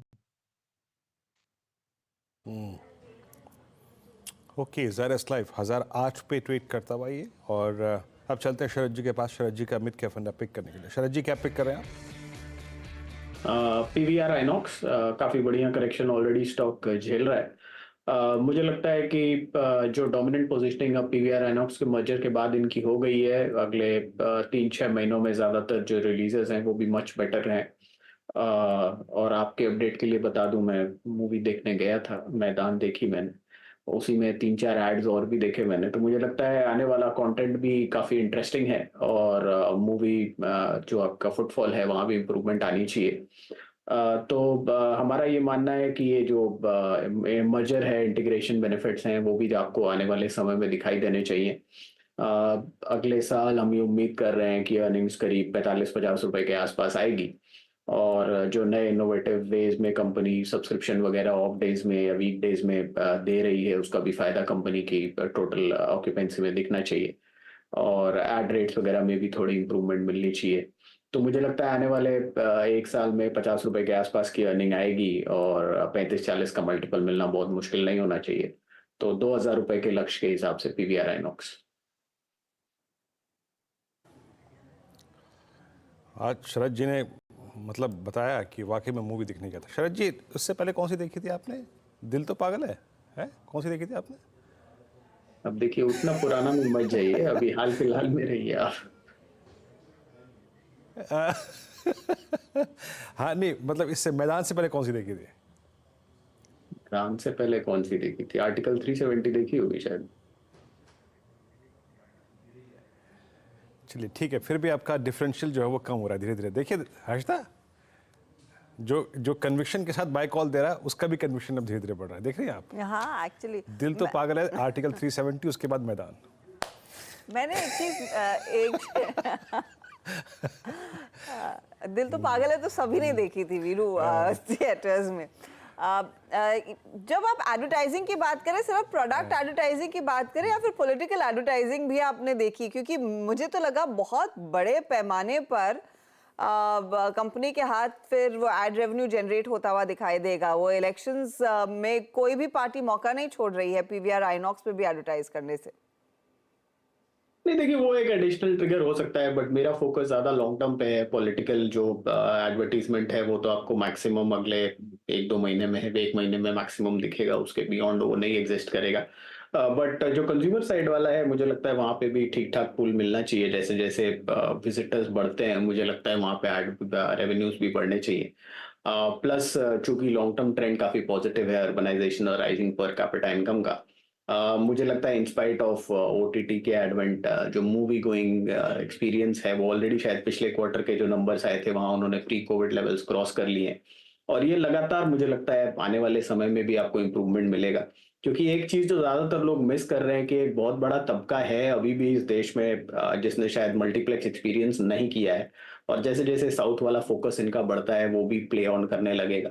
तो मुझे लगता है आने वाला समय में काफी बढ़िया रहना चाहिए, इतनी जल्दी राइट ऑफ करने वाला बिजनेस नहीं है, और ब्रांड पोजिशनिंग ऑब्वियसली स्ट्रांग है। तो मुझे लगता है ये काफी बढ़िया बेट रहनी चाहिए beyond election ad revenues, normal ad revenues, और बाकी दोनों स्ट्रीम, चाहे एफएनडी हो चाहे टिकटिंग हो, वहां पे काफी स्ट्रेंथ रहनी चाहिए। अच्छा खासा पिकअप तो डेफिनेटली बनता दिखाई दे, और अच्छा खासा फुटफॉल भी आ रहा है उस लिहाज से। अच्छा, I don't know if you remember और नॉट, गाबा साहब पहले, और मैं आई थिंक 10-15 साल पहले की बात कर रही हूँ, मूवी थिएटर्स में सिर्फ एक प्रोमिनेंट एड आता था गंगा राय नेशन का, जो एक आई थिंक चश्मे की दुकान है, if I am not mistaken, I think suburbs में कहीं पे, बांद्रा या अंधेरी में है। आपको याद है वो एड? मुझे डिस्टिंक्टली याद है, हर मूवी में वो वाला आता था, गंगा राय नेशन, इफ यू वाचिंग कोई भी बॉम्बे के थिएटर में। एक जमाना था जब लोकल एड्स बहुत होते थे इन विसिनिटी के, जैसे ग्लोबल से तो बांद्रा के, खार के होते थे, और टाउन में है तो वहां के एड्स होते थे। आजकल ये यूनिवर्सल एड्स हो गए, थोड़ा लार्जर ऑडियंस के लिए पॉलिटिकल एड्स, लेकिन वैसे लोकलाइज एड्स बहुत होते थे, मुझे ध्यान है बिल्कुल। एक्चुअली वही दिखता था कि आप मूवी देखने जाओ तो वही कोई किसी लोकल कंपनी का ऐड आएगा। अच्छा, थोड़ा सा मैं भटक गई, लेकिन चलिए फटाफट से मैं ट्रेड्स आपके लिए रिकैप कर देती हूँ, फिर बात करेंगे कल आने वाले नतीजों की। सस्ता ऑप्शन हमने जो शुरू किया वो कैनरा बैंक के ट्रेड के साथ का था। 580 का कॉल लेना है, 16.55 के आसपास ट्रेड कर रहा है, 22, 26, 28 3 टारगेट्स आपको दिए हैं शिल्पा ने, 14 का स्टॉप लॉस लगाइएगा। फिर पॉलीकैब राजेश पालविया की पिक है, 6040 और 6050 के लिए एक अपॉर्चुनिटी, 5910 का स्टॉप लॉस लगाएंगे। जाइडस लाइफ पसंद आया है मानस को, ये है चार्ट का चमत्कार, 1050 का एक मौका, 984 का यहाँ पर आप स्टॉप लॉस लगाइए, और पीवीआर 2000 के टारगेट के लिए एक मौका दिख रहा है। इस बीच राजेश सातपुते ने एक ट्रेड स्पॉट किया है। राजेश जी बताइए क्या आया रेडार पर? हर्षदा जी देखिए, नजर पे है HUL, मुझे लगता है यहाँ पे एक स्ट्रेंथ है, और ये जो स्ट्रेंथ है वो स्लोली स्टेडीली ग्रेजुअली बढ़ रही है। तो HUL इज अ बाय, 2260 के ऊपर हम बाय करेंगे, 2266 करंट प्राइस है, तो 2260 के ऊपर HUL बाय करेंगे विद स्टॉप लॉस ऑफ 2245। मेरे हिसाब से इसका स्विंग ट्रेडिंग का टारगेट होना चाहिए 2300 से लेके 2310, विद द डिस्क्लोजर कि ये क्लाइंट के साथ शेयर किया हुआ कॉल है। जी हाँ, और यकीन मानिए बीते 15-20 मिनट से एक प्रयास कर रहा था कि इसको डिस्कशन में शामिल करूं। HUL थोड़ा सा राजेश जी एक टिप्पणी मीडियम से लेकर पोजिशनल पर्सपेक्टिव से बात कीजिएगा HUL पे, क्योंकि ये इसके करियर में आई थिंक सेकेंड टाइम हो रहा है। मेरे स्क्रीन पे इस चार्ट्स परसिस्ट करते हैं अप्रॉक्सीमेटली, हालांकि प्राइस वाइज देखो तो 2000 से, और ये पहली बार हो रहा है कि HUL अब second time I think its entire career के 200 वीक एक्सपोनेंशियल मूविंग एवरेज से ये अप्रॉक्सीमेटली इस वक्त 100 रुपये नीचे ट्रेड कर रहा है, और इससे पहले ये घटना हुई थी मेरे ख्याल से मार्च 2022 के आसपास। क्या ये एक वैल्यू बाइंग के लिए, और अगर आपको DP में शेयर होल्ड करना हो, कुछ समय देना हो, वो लेवल ठीक है क्या ये एंट्री के लिए? मुझे लगता है कि यस, अगर आप शॉर्ट टर्म स्विंग ट्रेड करना चाहते हो कि आप जैसे कि आपने कहा कि डीपी में मैं लेके क्या मैं इसे होल्ड करना चाहूंगा, तो यस मुझे लगता है कि yes at least for next 8 to 10 trading session यहाँ पे नजर होगी। और आपने बिल्कुल सही कहा, 100 रुपीज अपसाइड यानी 2360 2370 पे इसका 200 वीक्स मूविंग एवरेज आता है जो इसका फर्स्ट रेजिस्टेंस होगा। तो मुझे लगता है उस टारगेट के लिए, और अगर हम थोड़ा उससे थोड़ा और ज्यादा वक्त दे तो प्रोबेबली 2400 2420 के लिए हम म्यूचुअल में डीपी में आप कह सकते हैं जैसे कि डिलीवरी में बाइंग कर सकते हैं, क्योंकि डेली चार्ट पे यहाँ पे डाइवर्जेंस आ रहा है। तो पोजिशनली इसका स्टॉप लॉस 2200 का रखें। ओके, तो ये एक अपॉर्चुनिटी यहाँ पर आपके लिए साफ बनती हुई दिखाई दे रही है। इस बीच ये सभी रियल्टी कंपनियां लगातार आसमान छू रही है। चलिए अब कल के आने वाले नतीजों की बात कर लेते हैं। शुरुआत बिग बॉय पहले डॉक्टर रेड्डीज के साथ करते हैं। इनफैक्ट लिस्ट लंबी है, कई सारे वायदे बाजार की कंपनियां भी आएंगी, लेकिन डॉक्टर रेड्डीज क्या एक्सपेक्ट किया जाए सुमित? देखिए, डॉक्टर रेड्डीज के केस में स्टॉक ऑलरेडी इस साल 9% के आसपास चला है, बहुत ज़्यादा दूर है नहीं अपने हाइस के आसपास से, लेकिन नंबर्स के हिसाब से देखें तो 7,347 करोड़ रुपए के आसपास का रेवेन्यू, मुनाफा 38% बढ़ने का अनुमान है, 1,325 करोड़ रुपए का मुनाफा रहेगा, मार्जिन 28%, 25.5% के सामने, और EBITDA करीब करीब इस तिमाही के अंदर 2,056 करोड़ रुपए जो कि 1,631 करोड़ रुपए से बढ़कर आएगा। मुनाफे फ्रंट पर भी जो कंपनी का नंबर है वो 1,324 करोड़ रुपए रहेगा। एक स्ट्रॉन्ग क्वार्टर कंपनी की तरफ से आने का अनुमान लगाया जा रहा है, खासतौर से कंपनी की जो कैंसर ड्रग है रेवलिमिड जेनरिक प्लस इंटीग्रेशन जो है माइनों का जो पोर्टफोलियो था उसकी वजह से कंपनी के नंबर्स में अच्छा नंबर आने का अनुमान बाजार लगा रहा है। करीब करीब 10 से लेकर 11 करोड़ डॉलर के आसपास रेवलिमिड से आने का अनुमान है, जो पिछली तिमाही में करीब 10.5 करोड़ डॉलर था, इस बार 11 करोड़ डॉलर, और करीब 2.8 करोड़ डॉलर के आसपास महीने के पोर्टफोलियो से भी इनको मिलता हुआ दिखाई पड़ेगा। यूएस की बिक्री करीब 30 करोड़ डॉलर से 41 करोड़ डॉलर के आसपास आने का अनुमान है, जो कि पिछली तिमाही में 40 करोड़ डॉलर था। तो वहां पर भी वाई बेसिस पर 32% और क्यू ऑन क्यू बेसिस पे भी एक अच्छी बढ़त का अनुमान है। सुबेक्सोन, कोवान और वेस्केपा, ये 3 और दवाएं हैं जो कि कंपनी के यूएस कारोबार को और बूस्ट प्रोवाइड करा सकते हैं। तो इन टोटल एक अच्छे नंबर्स की उम्मीद आप डॉक्टर रेड्डी में लगाकर चल सकते हैं। लो बेस का भी एक बड़ा बेनिफिट है। अब लेट्स सी कैसे नंबर पैन आउट होते हुए दिखाई पड़ते हैं। ओके, तो लेट्स सी क्या निकल कर आता है, और स्पेशली यूएस फ्रंट पर किस तरह की डिलीवरी आती है। कोई एक्सपेक्टेशंस शरद फार्मा कंपनी और स्पेशली रेड्डीज से? जनरली मुझे लगता है ज्यादातर चीजें तो सुमित ने सम अप कर दी हैं। यूएस के बिजनेस से स्ट्रॉन्ग ग्रोथ की एक्सपेक्टेशन है लॉन्ग टर्म में, हालांकि डॉक्टर रेड्डी का फोकस ज्यादा करके इंडियन ऑपरेशंस पे है, जहां से वो ग्रोथ फैल्कन करना चाहते हैं। बट इस तिमाही में ऑब्वियसली यूएस सेल्स पे एक खास फोकस रहेगा, 32% जैसी ग्रोथ की उम्मीद हम भी कर रहे हैं। अभी उस पर कितना कंपनी डिलीवर करती है वो देखना पड़ेगा। जो एक चीज मुझे इनके लिए बेटर लग रही है वो ये है कि अभी भी अगर आप अक्रॉस द बोर्ड वैल्यूएशंस देखें तो मोस्ट प्रोबेबली डॉक्टर रेड्डी सबसे अट्रैक्टिवली वैल्यूड है, और अगर इंडियन बिजनेस भी टेक ऑफ करता है और आने वाले समय के लिए वो एक पॉजिटिव आउटलुक देते हैं, क्योंकि पिछले 2-3 महीनों में शायद एपीआई के प्राइसेस चाइना में काफी बढ़िया तरीके से करेक्ट हुए हैं। जो ज्यादातर फार्मा कंपनीज के रॉ मटेरियल का इशू था वो लगभग सॉल्व हो जाना चाहिए। रेड सी की वजह से लॉजिस्टिक इशू शायद अभी भी इनको परेशान करेंगे, बट मेरे हिसाब से रॉ मटेरियल साइड पे जो प्रेशर था वो काफी हद तक अक्रॉस द जोन ईज होना चाहिए ज्यादातर फार्मा कंपनीज के लिए। उसका फायदा आपको डीआरएल में भी थोड़ा बहुत दिखना चाहिए। तो अगर मार्जिन इंप्रूवमेंट से रिलेटेड कुछ कंपनी गाइडेंस देती है तो वो और पॉजिटिव रहेगा। और प्राइमरी फोकस इस क्वार्टर में मुझे लगता है हाँ यूएस बिजनेस पे ही रहेगा, मेजर ग्रोथ वहीं से आ रही है। तो लगभग 14% जैसी ग्रोथ, 32% जैसी ग्रोथ यूएस रेवेन्यूज में एक्सपेक्ट कर रहे हैं। तो अगर वो आ पाती है तो काफी बढ़िया रहेगा मेरे लिए, और वैल्यूएशंस के लिहाज से काफी अट्रैक्टिव है। अगर कुछ री रेटिंग हो सकती है नंबर्स में आने वाले समय में, खास करके इंडियन बिजनेस में जो नए लॉन्चेस हैं, जो मर्जर्स वगैरह किए हैं, तो उसका काफी बड़ा फायदा डॉक्टर रेड्डी को मिलना चाहिए। ओके, तो डॉक्टर रेड्डीज स्पेशली वो यूएस बिजनेस ड्राइव करेगा अर्निंग्स को इस पर्टिकुलर क्वार्टर में। इसके अलावा पिडिलाइट, एसआरएफ, नवीन फ्लोरिन, वोल्टास, वो आपने कैलेंडर देखा होगा इस चर्चा की शुरुआत में। तो पिडिलाइट की बात करते हैं। कंसिडरिंग आज सुबह में हम कंसाई नेरोलैक के मैनेजमेंट से बात कर रहे थे, इनफैक्ट आधे घंटे पहले ही बात हो रही थी, और वहां पर तो परफॉर्मेंस अच्छा है। तो पेंट कंपनियों का जो परफॉर्मेंस है उसके मद्देनजर फिर पिडिलाइट भी क्या अच्छा परफॉर्मेंस दिखा सकता है? वाई तो बहुत अच्छे नंबर आएंगे, but Q on Q crude थोड़ा हायर साइड पर था, तो वो पार्ट थोड़ा सा शायद मार्जिन प्रेशर दे सकता है इनके मार्जिन को, लेकिन वाई नंबर बहुत अच्छा आने का अनुमान है। 5% के आसपास की रेवेन्यू ग्रोथ, करीब 56% के आसपास की प्रॉफिटेबिलिटी में ग्रोथ, मार्जिन 17% से सीधे बढ़ के 23-23.5% आने की बातचीत, और इबिटा फ्रंट पर भी 460 करोड़ से 663 करोड़ रुपए का एक इबिटा रहेगा। क्यू ऑन क्यू मार्जिन में प्रेशर, माइल्ड रेवेन्यूज पे थोड़ा सा प्रेशर आता दिखाई पड़ेगा, लेकिन ओवरऑल जो वाई प्रेशर है उसमें वैम की जो कीमतें हैं उसमें एक फॉल वाई बेसिस पर है, जो कि कंपनी के नंबर्स को एक बढ़िया बूस्ट देगा।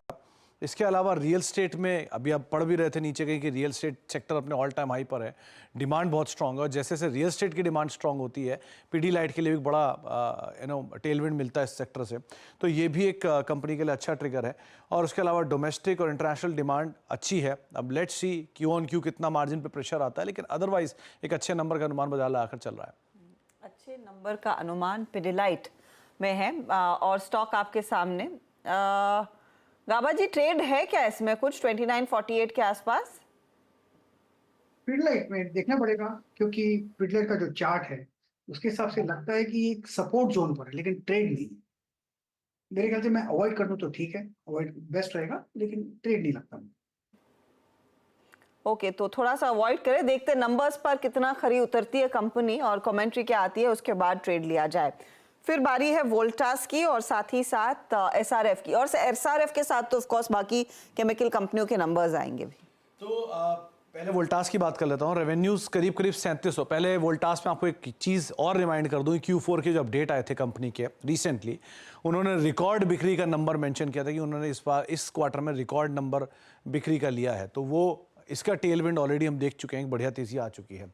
सो रेवेन्यूज करीब 3750 करोड़ रुपए, मुनाफा करीब 171 करोड़ रुपए, 19% के आसपास की बढ़त का अनुमान है। मार्जिन के केस में थोड़ा सा प्रेशर, 6-6.25% के आसपास मार्जिन आएगा 7.5% के सामने, और इबिटा 229 करोड़ आएगा 218 करोड़ रुपए के सामने। दो तीन चीज़ें, यूसीपी, ईएमपीएस और पीईएस, ये तीन कारोबार जो इनके मेजर कारोबार है, उसमें यूसीपी करीब 21%, ईएमपीएस करीब 42% और पीईएस कारोबार में 19% के आसपास ही ग्रोथ रहने का अनुमान है। इसके अलावा कंपनी के जो एक स्ट्रॉन्ग नंबर आए थे Q4 में, उन्होंने वैसे ही मेंशन कर दिए थे कि बहुत रोबस्ट डिमांड देखने को मिली है, और उस रोबस्ट डिमांड के बीच में ये स्टॉक ऑलरेडी परफॉर्म कर रहा है। सो एक्सपेक्टेशन हाई है और उसके सामने नंबर आएंगे, मिले जुले काइंड ऑफ नंबर कह लीजिए, मार्जिन में प्रेशर और रेवेन्यूज साइड पे थोड़ा सा बेटर साइड पे नंबर रहेगा।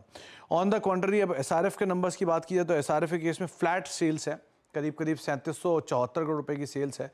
इबिटा में प्रेशर है वाई बेसिस पर, आप और मुनाफे में भी प्रेशर दिखेगा आपको, 562 करोड़ से 416 करोड़, मार्जिन भी 24% से घट के 21% आने का अनुमान है। ये वाई है। क्यू ऑन क्यू बेसिस पे एक पूरे केमिकल साइकिल में स्टेबलाइजेशन और अपटिक के साइन आने शुरू हो चुके हैं, तो एक अच्छे नंबर की उम्मीद आप क्यू ऑन क्यू बेसिस पे लगाएंगे। वाई जो मार्जिन 24 से घट के 21 आ रहे थे, क्यू ऑन क्यू वही मार्जिन 18 से बढ़ के 21 होंगे। So Q on Q number strong आएंगे, वाई नंबर थोड़े से वीक रहेंगे। इनके केमिकल सेगमेंट के जो मार्जिन, एबिट मार्जिन जो थे वो 35% के आसपास थे, और अब की बार भी शायद थोड़े से बेटर साइड पे देखने को मिल सकते हैं। और ओवरऑल जो नंबर्स हैं उनमें सीजनली है, क्योंकि एक स्ट्रॉन्ग क्वार्टर साइड पे आप इसे मान के चलिए, तो एक ये मान के चलें कि लास्ट क्वार्टर के सामने बढ़िया क्वार्टर आएगा, लेकिन लास्ट ईयर के सामने थोड़ा कमज़ोर क्वार्टर देखने को मिल सकता है। ओके, तो ये बात हुई एसआरएफ और साथ ही साथ वोल्टास की। वीरू, एसआरएफ में कुछ जोड़ना है?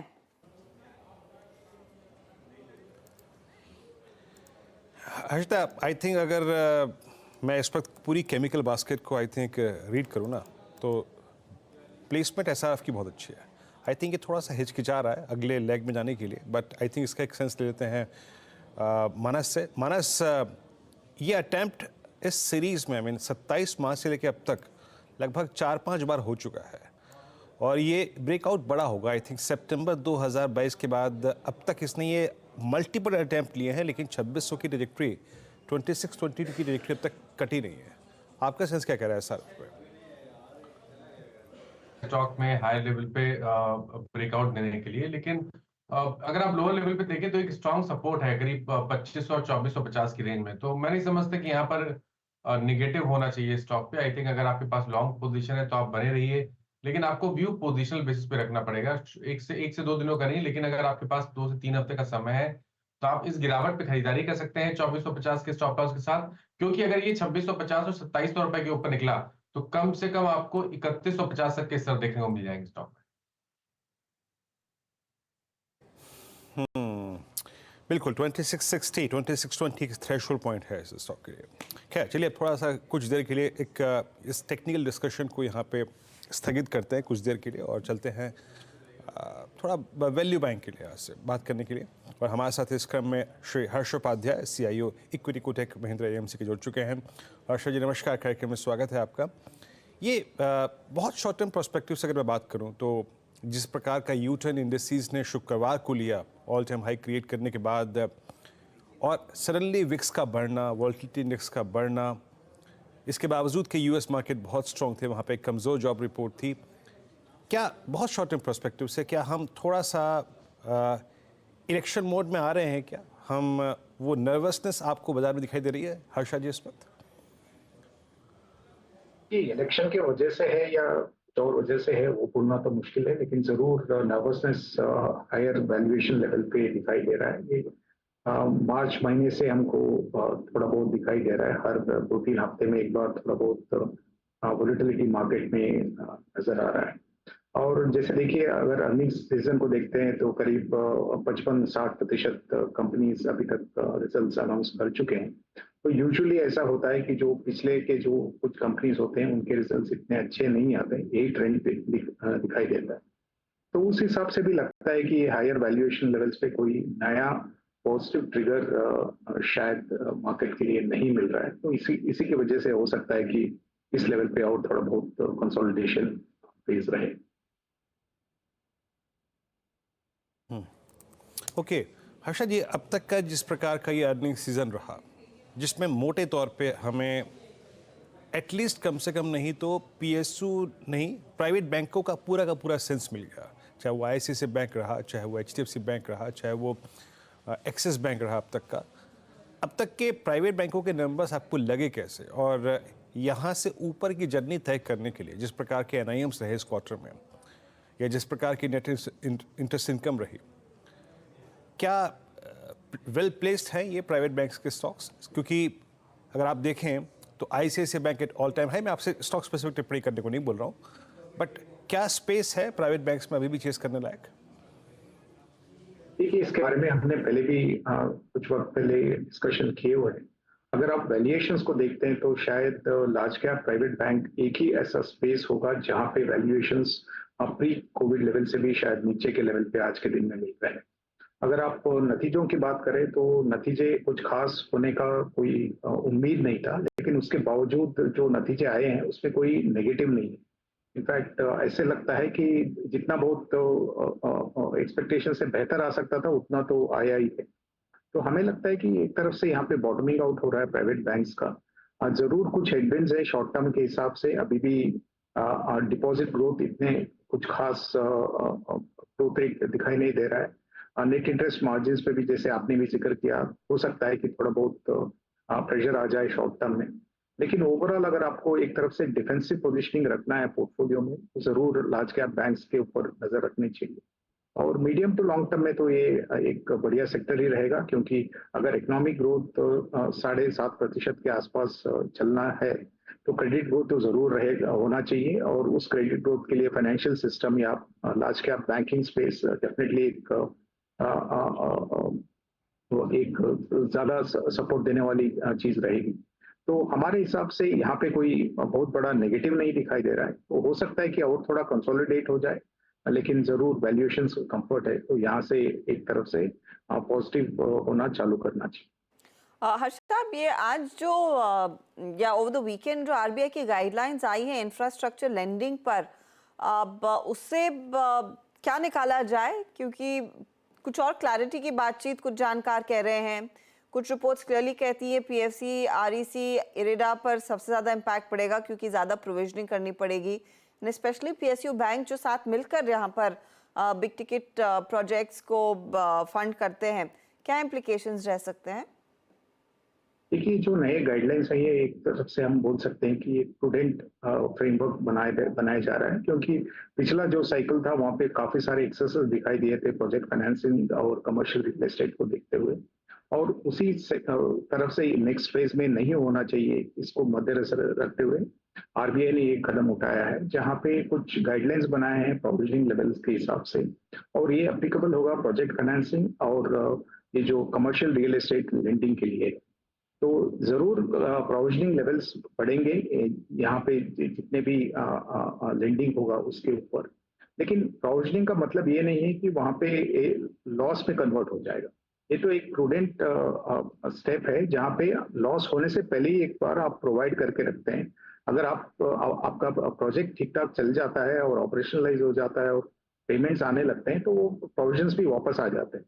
तो इससे बहुत बड़ा नेगेटिव ऐसे बोल नहीं सकते, लेकिन जरूर कैपिटल एडिक्वेसी पे थोड़ा बहुत फर्क पड़ेगा, आपके रिटर्न ऑन इक्विटी पे थोड़ा बहुत फर्क पड़ेगा। वो भी आपको देखना पड़ेगा कि जो प्रोजेक्ट फाइनेंसिंग पे बहुत ज्यादा फोकस्ड है, जैसे कि कुछ कंपनीज होंगे जिनका पूरा का पूरा जो बिजनेस रहेगा वो प्रोजेक्ट फाइनेंसिंग से आता है, वहां पे ज्यादातर इम्पैक्ट रहेगा ये प्रोविजनिंग लेवल का। लेकिन अगर आप PSU बैंकिंग स्पेस को देखेंगे, वहां पे प्रोजेक्ट फाइनेंसिंग या infrastructure financing, commercial real estate financing इतने बहुत बड़ा प्रोपोर्शन नहीं बोल सकते हैं। तो उस हिसाब से वहां पे इतना खास इम्पैक्ट नहीं रहेगा। ओवरऑल हमें लगता है कि एक मीडियम टू लॉन्ग टर्म के हिसाब से एक बहुत अच्छा स्टेप है। जरूर थोड़ा बहुत नेगेटिव रिपरकशंस रहेंगे शॉर्ट टर्म में, क्योंकि ये सब स्टॉक्स भी बहुत अच्छे किए हुए हैं, परफॉर्मेंस दिए हुए हैं, तो थोड़ा बहुत प्रॉफिट बुकिंग यहाँ पे दिखाई दे रहा है। लेकिन बिजनेस वाइज ये एक तरफ से स्ट्रेंथ बढ़ा के और काम होगा यहाँ से। अब लेट्स सी यहाँ पर क्या फॉल आउट आता है। लेकिन एक और स्पेस जिस पर मैं आपकी राय लेना चाहूँगी वो of course commodity play and specially gold कंपनियाँ, जहाँ पर टाइटन के नंबर्स हमने देखे। टाइटन बेसिकली कहता है कि कंपटीशन काफ़ी ज़्यादा बढ़ गया है, वो इनको थोड़ा सा इनके नंबर्स पर दबाव डाल रहा है। मार्जिन्स वैसे भी थोड़े से कॉन्ट्रैक्ट हो रहे हैं, जिस तरह से हमने देखा है ये गोल्ड की कीमतें आसमान छू रही हैं। ये एक स्पेस था जहां पर बैठे बैठे आसानी से अच्छा खासा पैसा बन जाता था। क्या अप्रोच रहेगी इन गोल्ड कंपनियों में, specially big boys like Titan? देखिए, इसमें स्टॉक स्पेसिफिक कोई टिप्पणी नहीं करना चाहता हूँ, लेकिन अगर आप ज्वेलरी सेगमेंट को देखते हैं तो वहाँ पे वैल्यूएशंस काफी महंगे हो चुके थे, और जो हमें दिखाई दे रहा है अभी कि एक तरफ से गोल्ड के जो कीमत बढ़ चुके हैं, तो वहाँ पे एक मार्जिन पे एक प्रेशर आ रहा है, डाउनवर्ड प्रेशर, और कंपटीशन भी जो अनऑर्गेनाइज सेक्टर इस सेगमेंट में बहुत बड़ा सेगमेंट है, वहाँ से भी कंपटीशन इंक्रीज हो रहा है। तो ये दोनों चीजों की वजह से जरूर जो प्रॉफिटेबिलिटी एक्सपेक्टेशंस था वो मीट कर नहीं पा रहे हैं कंपनीज। इस माहौल में जहाँ पे वैल्यूएशंस ऑलरेडी महंगे हैं और आपके एक्सपेक्टेशंस मीट नहीं हो रहे हैं, तो जरूर वहाँ पे डाउनसाइड वोलेटिलिटी दिखाई देगा, और वही हमें ज्वेलरी सेगमेंट में दिखाई दे रहा है।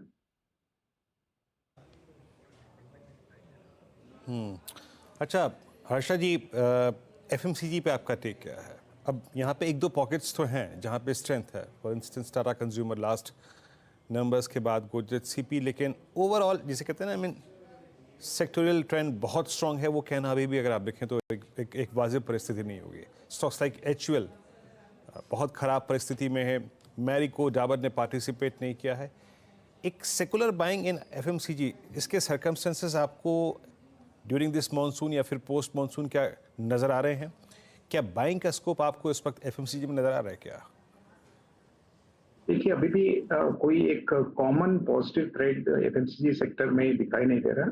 एक ही पॉजिटिव अगर हम देखते हैं तो यही है कि यहाँ पे पिछले कुछ तिमाही में इंक्रीमेंटल इन्वेस्टमेंट्स नहीं हुए इंस्टीट्यूशनल इन्वेस्टर्स का, और एक तरफ से अंडर परफॉर्मेंस है। तो अगर मार्केट्स में डाउनसाइड वोलेटिलिटी बढ़ता है तो शायद यहाँ पे आपको सेफ्टी मिलेगा, लेकिन ऐसा कुछ ग्रीन शूट्स नहीं दिखाई दे रहे हैं जहाँ पे ग्रोथ के बारे में हम पूरे सेक्टर वाइड बोल सकते हैं कि यहाँ पे अच्छा ग्रोथ आगे जाके दिखाई देगा और प्रॉफिटेबिलिटी इंप्रूव होगा।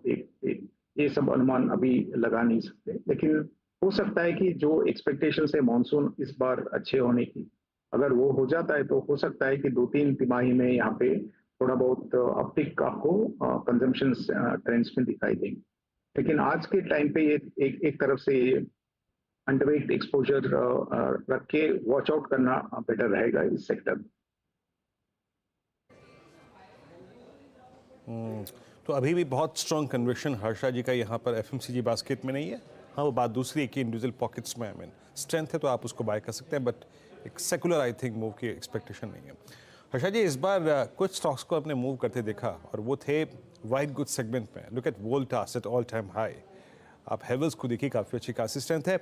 मेरे ख्याल से ये 1-1.5 साल के पॉज के बाद आई थिंक जो प्रीवियस हाइज थे इनके CY22 में क्रिएट हुए थे, यहाँ पे एक बार फिर से स्विंग्स विजिबल हैं, स्ट्रेंथ है, बाइंग अच्छी है। अभी हम कुछ देर पहले एक कंपनी से मुखातिब हो रहे थे, आई थिंक PG इलेक्ट्रोप्लास्ट, वो खुद अपनी आई थिंक राजस्थान में एक AC यूनिट लगा रहे हैं। क्या वाइट गुड को चेस करने का वक्त है अभी, एटलीस्ट इस वक्त?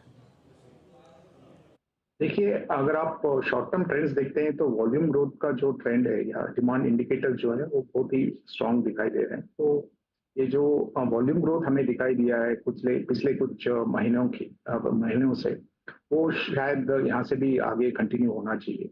मार्जिन्स अभी तक एक तरफ से कंसोलिडेट हो रहे हैं या थोड़ा बहुत प्रेशर में है। यहाँ पे कोई बहुत बड़ा मार्जिन गेन्स दिखाई नहीं दे रहा है, लेकिन जरूर इतने ऑपरेटिंग लेवरेज अगर इंडस्ट्री में आता है तो आगे जाके मार्जिन्स भी थोड़ा बहुत इंप्रूव हो सकते हैं।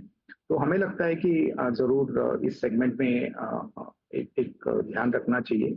और अगर आप कंजम्पशन ओवरऑल देखते हैं तो मास मार्केट कंजम्पशन पे अभी भी हमारा व्यू, जैसे हमने भी पहले डिस्कस किए हैं, तो अभी भी थोड़ा बहुत नेगेटिव ही चल रहा है। लेकिन जहाँ पे हायर टिकट कंजम्पशन है, डिस्क्रिशनरी कंजम्पशन है, वहाँ पे हमें लगता है कि ट्रेंड्स काफी ठीक ठाक है और जरूर यहाँ से भी यहाँ पे वेल्थ क्रिएट हो सकता है। ओके, ये बेसिकली कंजम्पशन थीम पर एक और पॉकेट जो कंजम्पशन थीम से ही जुड़ा हुआ है वो है प्रॉपर्टी काउंटर्स। और रियल एस्टेट में हमने देखा है किस तरह से इन स्टॉक्स ने परफॉर्म किया है।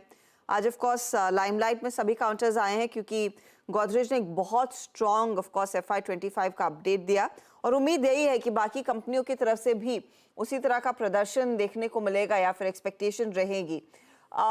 वैल्यूएशन के तौर पर हर्षा जी, यहाँ पर कैसी पोजीशनिंग होनी चाहिए, क्योंकि ये कंपनियां एक बहुत तगड़ा रन दिखा चुकी हैं ईयर टू डेट। अब यहाँ से आगे क्या उम्मीद करें? देखिए, जैसे हमने पहले भी बात की है, मार्केट में कुछ ही ऐसे सेगमेंट्स होंगे जहाँ पे वैल्यूएशन का बहुत ज्यादा कंफर्ट हो, क्योंकि मार्केट बहुत महंगे वैल्यूएशंस पे आज के दिन में चल रहा है। तो बैंकिंग, लार्ज कैप बैंकिंग का जो स्पेस है, उसके अलावा शायद ही ऐसा कुछ स्पेस होगा जहाँ पे वैल्यूएशन का बहुत ज्यादा कंफर्ट होगा। और रियल एस्टेट स्पेसिफिकली कुछ पिछले कुछ महीनों से काफी स्ट्रॉन्ग परफॉर्मेंस आया हुआ है, तो उस हिसाब से वैल्यूएशन यहाँ पे काफी महंगे हैं। लेकिन जरूर आप 12-15 साल का जो साइकिल है वो टर्न हुआ है और अभी हमें अच्छा खासा डिमांड दिखाई दे रहा है और इन्वेंट्री लेवल जो इंडस्ट्री में है वो भी काफी कम हो चुके हैं। एंड ओवरऑल जो अफोर्डेबिलिटी है कंज्यूमर्स का, वो भी ओवरऑल एक तरफ से इस सेक्टर से अभी भी पैसा बन सकता है, लेकिन जरूर वैल्यूएशंस को नजर पे रखना चाहिए, क्योंकि हर वैल्यूएशंस पे जैसे जैसे वैल्यूएशंस इंक्रीज होंगे वोलेटिलिटी भी उतने ही बढ़ते रहेगा।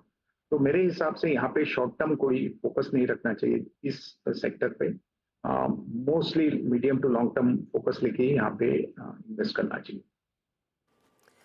एक फाइनल सवाल मेरा हर्षा आपसे, मार्केट इंटरमीडियरीज, उन पर आपकी क्या राय है और क्या आपने इस पॉकेट में पोजीशन ली है? जरूर हमारे कुछ पोर्टफोलियोज में मार्केट इंटरमीडियरीज पे पोजीशंस है। देखिए, कैपिटल मार्केट में जो तेजी नजर आ रहा है तो उसका बेनिफिट्स तो काफी सारे इंटरमीडियरीज पे भी आएगा, जैसे कि ब्रोकिंग कंपनीज हो गए या दूसरे स्टॉक एक्सचेंजेस या दूसरे जो इंटरमीडिएट प्लेटफॉर्म्स हैं। तो उस हिसाब से हमें लगता है कि यहाँ पे जरूर आगे भी जाके हमें एक अच्छा मूव दिखाई दे सकता है। तो विद इन फाइनेंशियल सेक्टर यहाँ पे थोड़ा बहुत फोकस तो रखना ही चाहिए।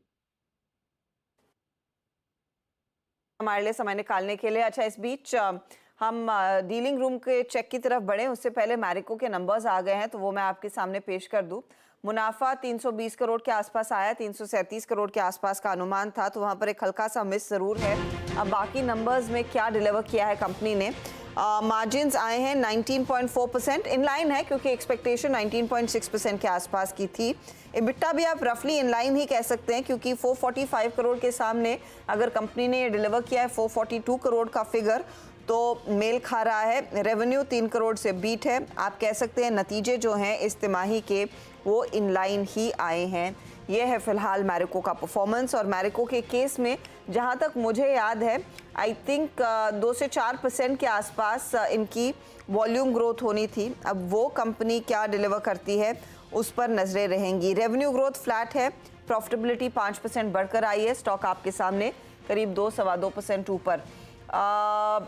आपका 530 का कॉल कैसे परफॉर्म कर रहा है वो स्क्रीन पर रखते हैं।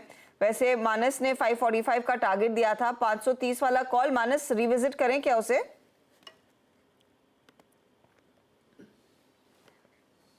मानस शायद आप म्यूट पर हैं। माफ करिएगा। तो मैरिको का जो कॉल ऑप्शन मैंने रिकमेंड किया था वो 530 वाला था। 19 रुपए के आसपास 19 रुपए के आसपास रिकमेंड किया गया था। 20-21 रुपए ट्रेड कर रहा है। आई थिंक बने रहिए। स्टॉप लॉस आप ऊपर जरूर रिवाइज कर सकते हैं। 16 रुपए पे स्टॉप लॉस रिवाइज करके रखिए। टारगेट वही रहेंगे इस ऑप्शन में 29 रुपए के आसपास। तो 29 के टारगेट के लिए अभी भी होल्ड करना है उस पर्टिकुलर ट्रेड को। ये इस समय 20-21 पर आ गया। अच्छा, 2 से 3% वॉल्यूम्स का अनुमान है। अब देखते कंपनियों क्या डिलीवर करेगी। कुछ देर में वो आंकड़ा आ जाना चाहिए। चलिए डीलिंग रूम में लेकिन किन स्टॉक्स की चर्चा हो रही है। आखिरी 15 मिनट जो हम ट्रेड के बचे हैं, यतिन को जोड़ लेते। यतिन बताइए।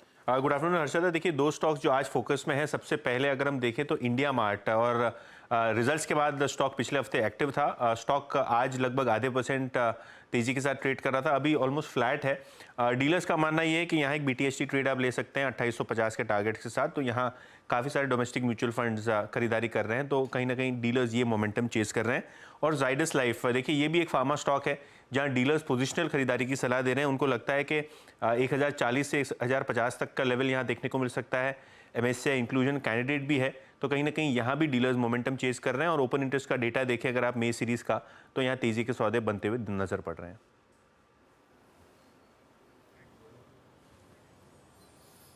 ओके चलिए, तो यहाँ पे डीलर्स की एक्सपेक्टेशन। यतिन बहुत बहुत शुक्रिया जिन जिन स्टॉक्स पे है बाय सेल साइड पे। अब एक काम करते हैं, जरा इंडेक्सेस स्क्रीन पे लेके आइएगा। जस्ट 22441 जब 2 बजे हर्षदा और मैंने कार्यक्रम की शुरुआत की थी यही लेवल था। बैंक निफ्टी लेके आइएगा 48,895।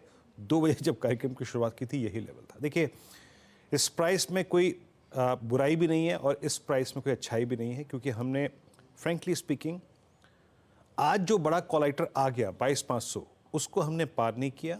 और जो आज का पुट राइटर था 22,400 और 20 डे एक्सपोनेंशियल हमने उसको वायलेट नहीं किया। तो हम मोर और लेस न्यूट्रल जा रहे हैं। And same is the case with Nifty bank. मेरी मानिए कोई ट्रेड मत ले जाइए। कल फिर अगर आप देखें कोई छोटे मोटे ट्रेड की पॉसिबिलिटी बनेगी तो बात करेंगे। जैसे कि आज हमने 20 डे में को पिक किया, ड्यूरिंग द डे हमको 1-2 स्विंग मिले, बट डिसाइसिवली ये मार्केट 3-4 दिन में ही अपना एक सेंस देगा कि क्या करना चाह रहा है। अभी 20 डे की ट्रैजेक्टरी वायलेट नहीं हो रही है। और इवन द बैंक निफ्टी ये 10 डे से भी काफ़ी दूर है। बट विक्स याद रखिएगा बढ़ना ही एक संकेत है कि अपने आप को बाजार प्रिपेयर कर रहा है एक इवेंट के लिए।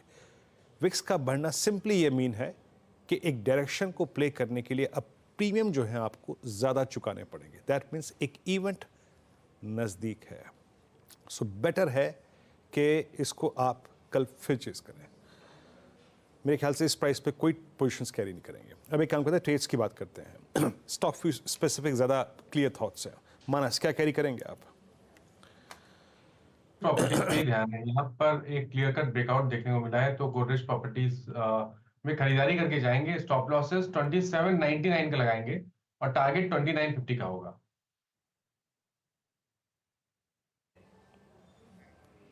ओके गोदरेज प्रॉपर्टीज, मानस जी का ऐसा दिल आया गोदरेज प्रॉपर्टीज पे कि पूछिए मत। 10.5% ऊपर, ऑल टाइम हाई 2855। नीलेश आप क्या पिक करेंगे? बिल्कुल, देखिए खरीदारी का ही ट्रेड है, वो है एस्ट्रल करंटली 2108-110 के आसपास ट्रेड हो रहा है।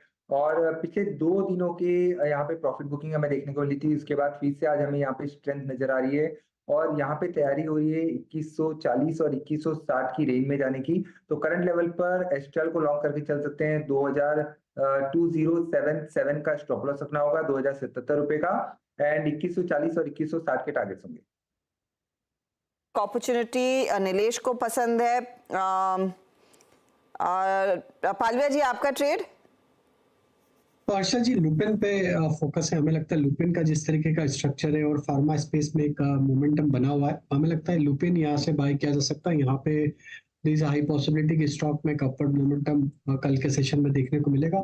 1710 1720 तक के अपसाइड एक्सपेक्ट कर रहे हैं। स्टॉप लॉस रखेंगे करीब 1655 के आसपास। ओके, तो लुपिन में एक अपॉर्चुनिटी तेजी की बन रही है। राजेश सातपुते, आपका ट्रेड?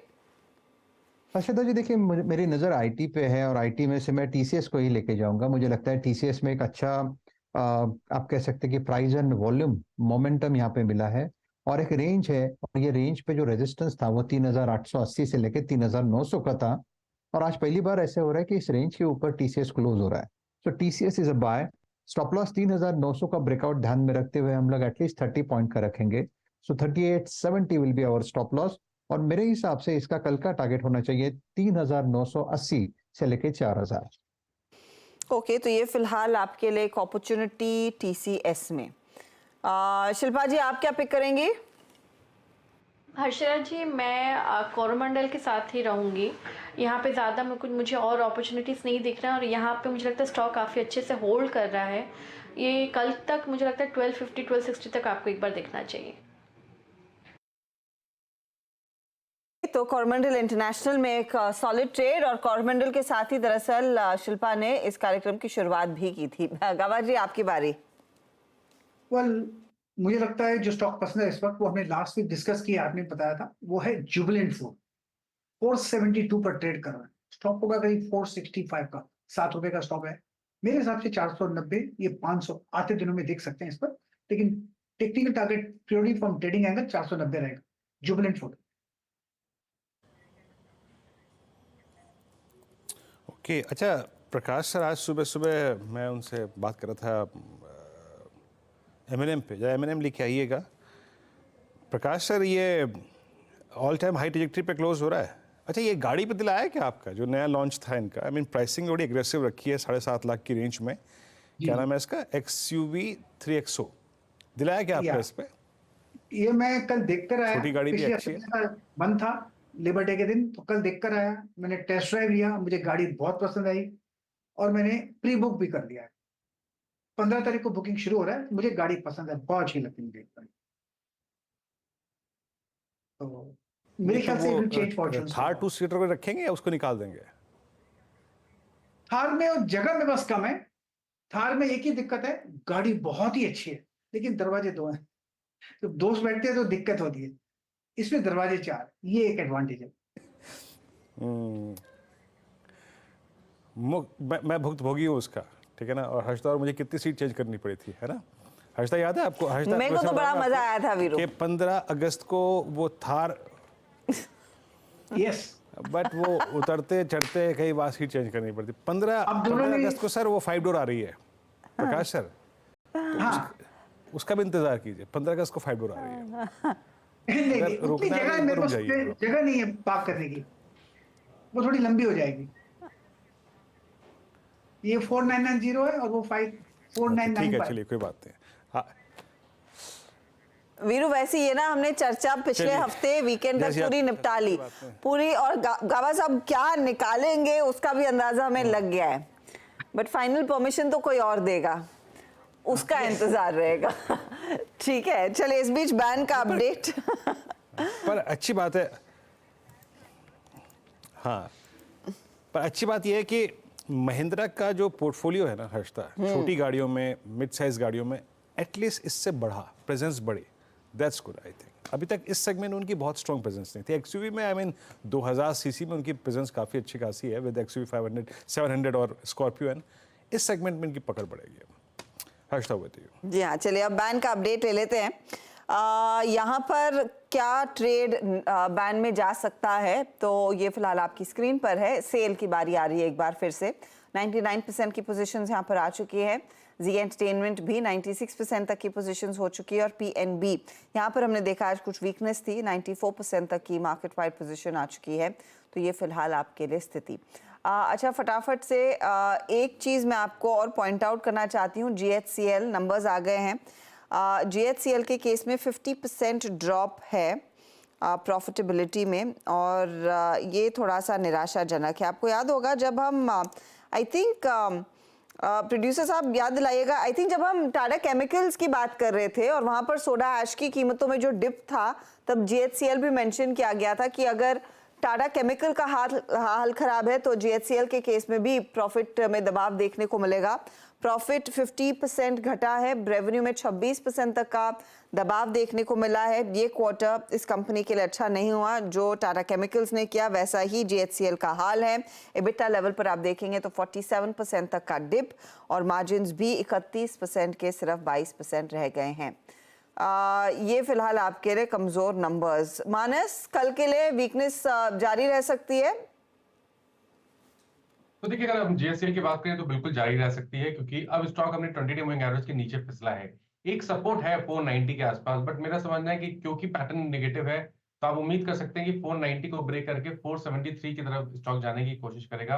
आई थिंक इस गिरावट पे खरीदारी ना करें, लोअर लेवल पे शायद आपको अच्छे प्राइस मिल जाएंगे, और अगर खरीदारी करनी है तो 20-डे मूविंग एवरेज को ब्रेक हो जाने दें। उसके ऊपर जब 507 रुपए के ऊपर निकले तभी यहाँ पर एक लॉन्ग पोजीशन बनानी चाहिए।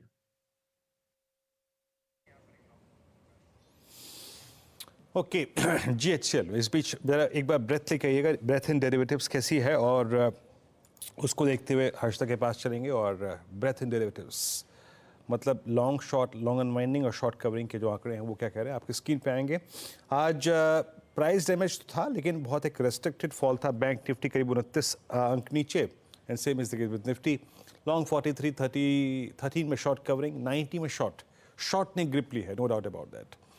लॉन्ग अनवाइंडिंग यानी प्रॉफिट्स को कैश में कन्वर्ट करना 35 में नजर आया। आइए स्लाइड्स को देखते हैं एक एक करके, कहाँ पर क्या क्या हुआ। आज दिन था रियल स्टेट स्पेस का। आज एफएमसीजी पे I think Britannia post numbers बहुत स्ट्रॉन्ग मूव आया, लगभग 7% ऊपर। एलकेम लैब आज सुबह से सीएनबीसी आवाज की कॉल्स में शुमार था। आज हमारे विशेषज्ञों ने कैपिटल गुड्स पे काफ़ी दाव लगाया।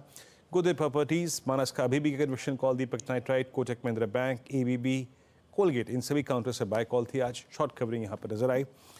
जो प्रेशर पॉइंट्स थे पीएफसी, और आई थिंक ये इम्पैक्ट था आरबीआई की उस ड्राफ्ट सर्कुलर का, और REC, Titan, PNB, Canara bank, Z retirement, PSU bank में प्रॉफिट बुकिंग दिखाई दी, और टाइटन में याद रखिएगा अर्निंग्स का इम्पैक्ट नजर आया। REC, BHEL, HPCL, LIC housing finance और बीपीसीएल, इन सभी काउंटर्स में सॉफ्टनेस रही। अब एक काम करते हैं, हम एक बहुत ही सधी हुई रेंज में जा रहे हैं। इट्स 22452 और बैंक निफ्टी 48,913 पे। आइए देखते हैं इस क्लोजिंग को हर्षदा के साथ वॉल पे। हर्षदा, होगा टू यू। शुक्रिया वीरू। तो ऊपरी लेवल से थोड़ा सा मुनाफा वसूली का दबाव आता हुआ, और मिड कैप्स ने दरअसल आज पार्टी को थोड़ा सा बिगाड़ा है। 280 अंकों का नुकसान जो देखने को मिला। निफ्टी 50 क्लोज दिखा रहा है करीब 23-25 पॉइंट नीचे। निफ्टी बैंक फ्लैट है, करीब 9-10 पॉइंट की गिरावट देखने को मिली है। लेकिन आज फॉर्म में निफ्टी आईटी था। निफ्टी आईटी में एक पुल बैक अच्छा खासा, दिग्गजों की बदौलत 1% तक की गेंस देखने को मिले। क्योंकि मिड कैप्स नेगेटिव हुए हैं, एडवांस डिक्लाइन रेशियो आज करीब गिरने वाले काउंटर्स के फेवर में जाता हुआ नजर आया है। आपके लिए फटाफट से वो सेक्टोरल सिचुएशन लेकर आते हैं, फिर स्टॉक स्पेसिफिक्स की बात की जाएगी। सेक्टोरली अगर आप गौर करें तो कुछ ही पॉकेट्स है जहां पर तेजी है। एक तो एफएमसीजी, और यहाँ पर ब्रिटानिया का पूरा खेल है, क्योंकि वो स्टॉक भागा है आज तो तेजी बनी है। निफ्टी आईटी में कोहेसिव रैली देखने को मिली है। रियल एस्टेट काउंटर्स में 2.5% का इजाफा जो गोदरेज इंडस्ट्रीज ने प्रॉपर्टीज ने I beg your pardon lead किया, और फार्मा कंपनियों में भी कुछ गेन्स बनते दिखाई दिए। एक माइल्ड पॉजिटिव क्लोज आपको बैंक में आता हुआ दिखाई देगा, लेकिन सरकारी बैंकों में सबसे ज्यादा गिरावट, और निफ्टी का सीपीएसई इंडेक्स आज दबाव में, क्योंकि आरईसी, पीएससी जैसे काउंटर्स जो आउट परफॉर्मर्स थे वहां पर कुछ मुनाफा वसूली देखने को मिली है।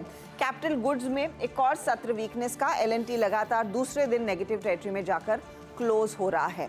आपके लिए लेकर आते हैं हीट मैप। वहां पर आपको साफ नजर आएगा कि दिग्गजों में कहां तेजी बनी और किन स्टॉक्स में मुनाफा वसूली। तो तेजी में एक तो ब्रिटानिया है, 6.5% के गेंस। कोटक नंबर्स पर एक पॉजिटिव रिएक्शन देता हुआ 5% भागा ये काउंटर, एक सरप्राइज मूवर था ये। टीसीएस में तेजी, एलटीआई, माइंडट्री, टेक महिंद्रा, एचसीएल टेक, इन्फोसिस, विप्रो, ये सभी वो दिग्गज निफ्टी के आईटी काउंटर्स हैं जहां पर तेजी देखने को मिली। लेकिन ब्रिटानिया के साथ एचयूएल देखिए 2% ऊपर। कुछ देर पहले मैरिको के नंबर्स देख रहे थे। साथ ही साथ एमएनएम, सन फार्मा, ये कुछ स्टॉक्स है जहां पर तेजी की पोजीशंस बनी हैं। साथ आप गौर करेंगे तो टाइटन के लिए एक बुरा दिन, 7% का नुकसान, और इसके बाद SBI जैसे काउंटर्स, रिलायंस, L&T जैसे काउंटर्स में बिकवाली बनती दिखाई दी। तो आज का क्लोज आप कह सकते हैं थोड़ा सा सोम्बर है, करीब 16 अंकों की गिरावट देखने को मिली है निफ्टी 50 में। निफ्टी बैंक मुश्किल से 14-15 पॉइंट ऊपर जाकर टिक रहा है। निफ्टी IT इकलौता जहां पर अच्छा खासा परफॉर्मेंस देखने को मिला है। तो ये है आज की क्लोज। जी हाँ, तो कुल मिला के अगर आप हैशटैग क्लोजिंग को देखें तो आप कह सकते हैं कि इंडेक्स आज विश्राम मोड में रहा। हालांकि ब्रेथ अच्छी नहीं थी, याद रखिएगा, स्पेशली कंसिडरिंग आई थिंक जो मिड कैप्स का पेन था। निफ्टी IT ने, आई थिंक नैस्डैक ने जो US में किया शुक्रवार को, उसका इम्पैक्ट नजर आया। लगभग 325 अंकों का पुल बैक था। खैर, ये सेशन एक बार फिर से कंसिडरेशन का नाम रहा, अबाउट 20-day एक्सपोनेंशियल एवरेज। हम न्यूट्रल जा रहे हैं, कोई ट्रेड कैरी नहीं कर रहे हैं इंडेक्स पे कल के लिए।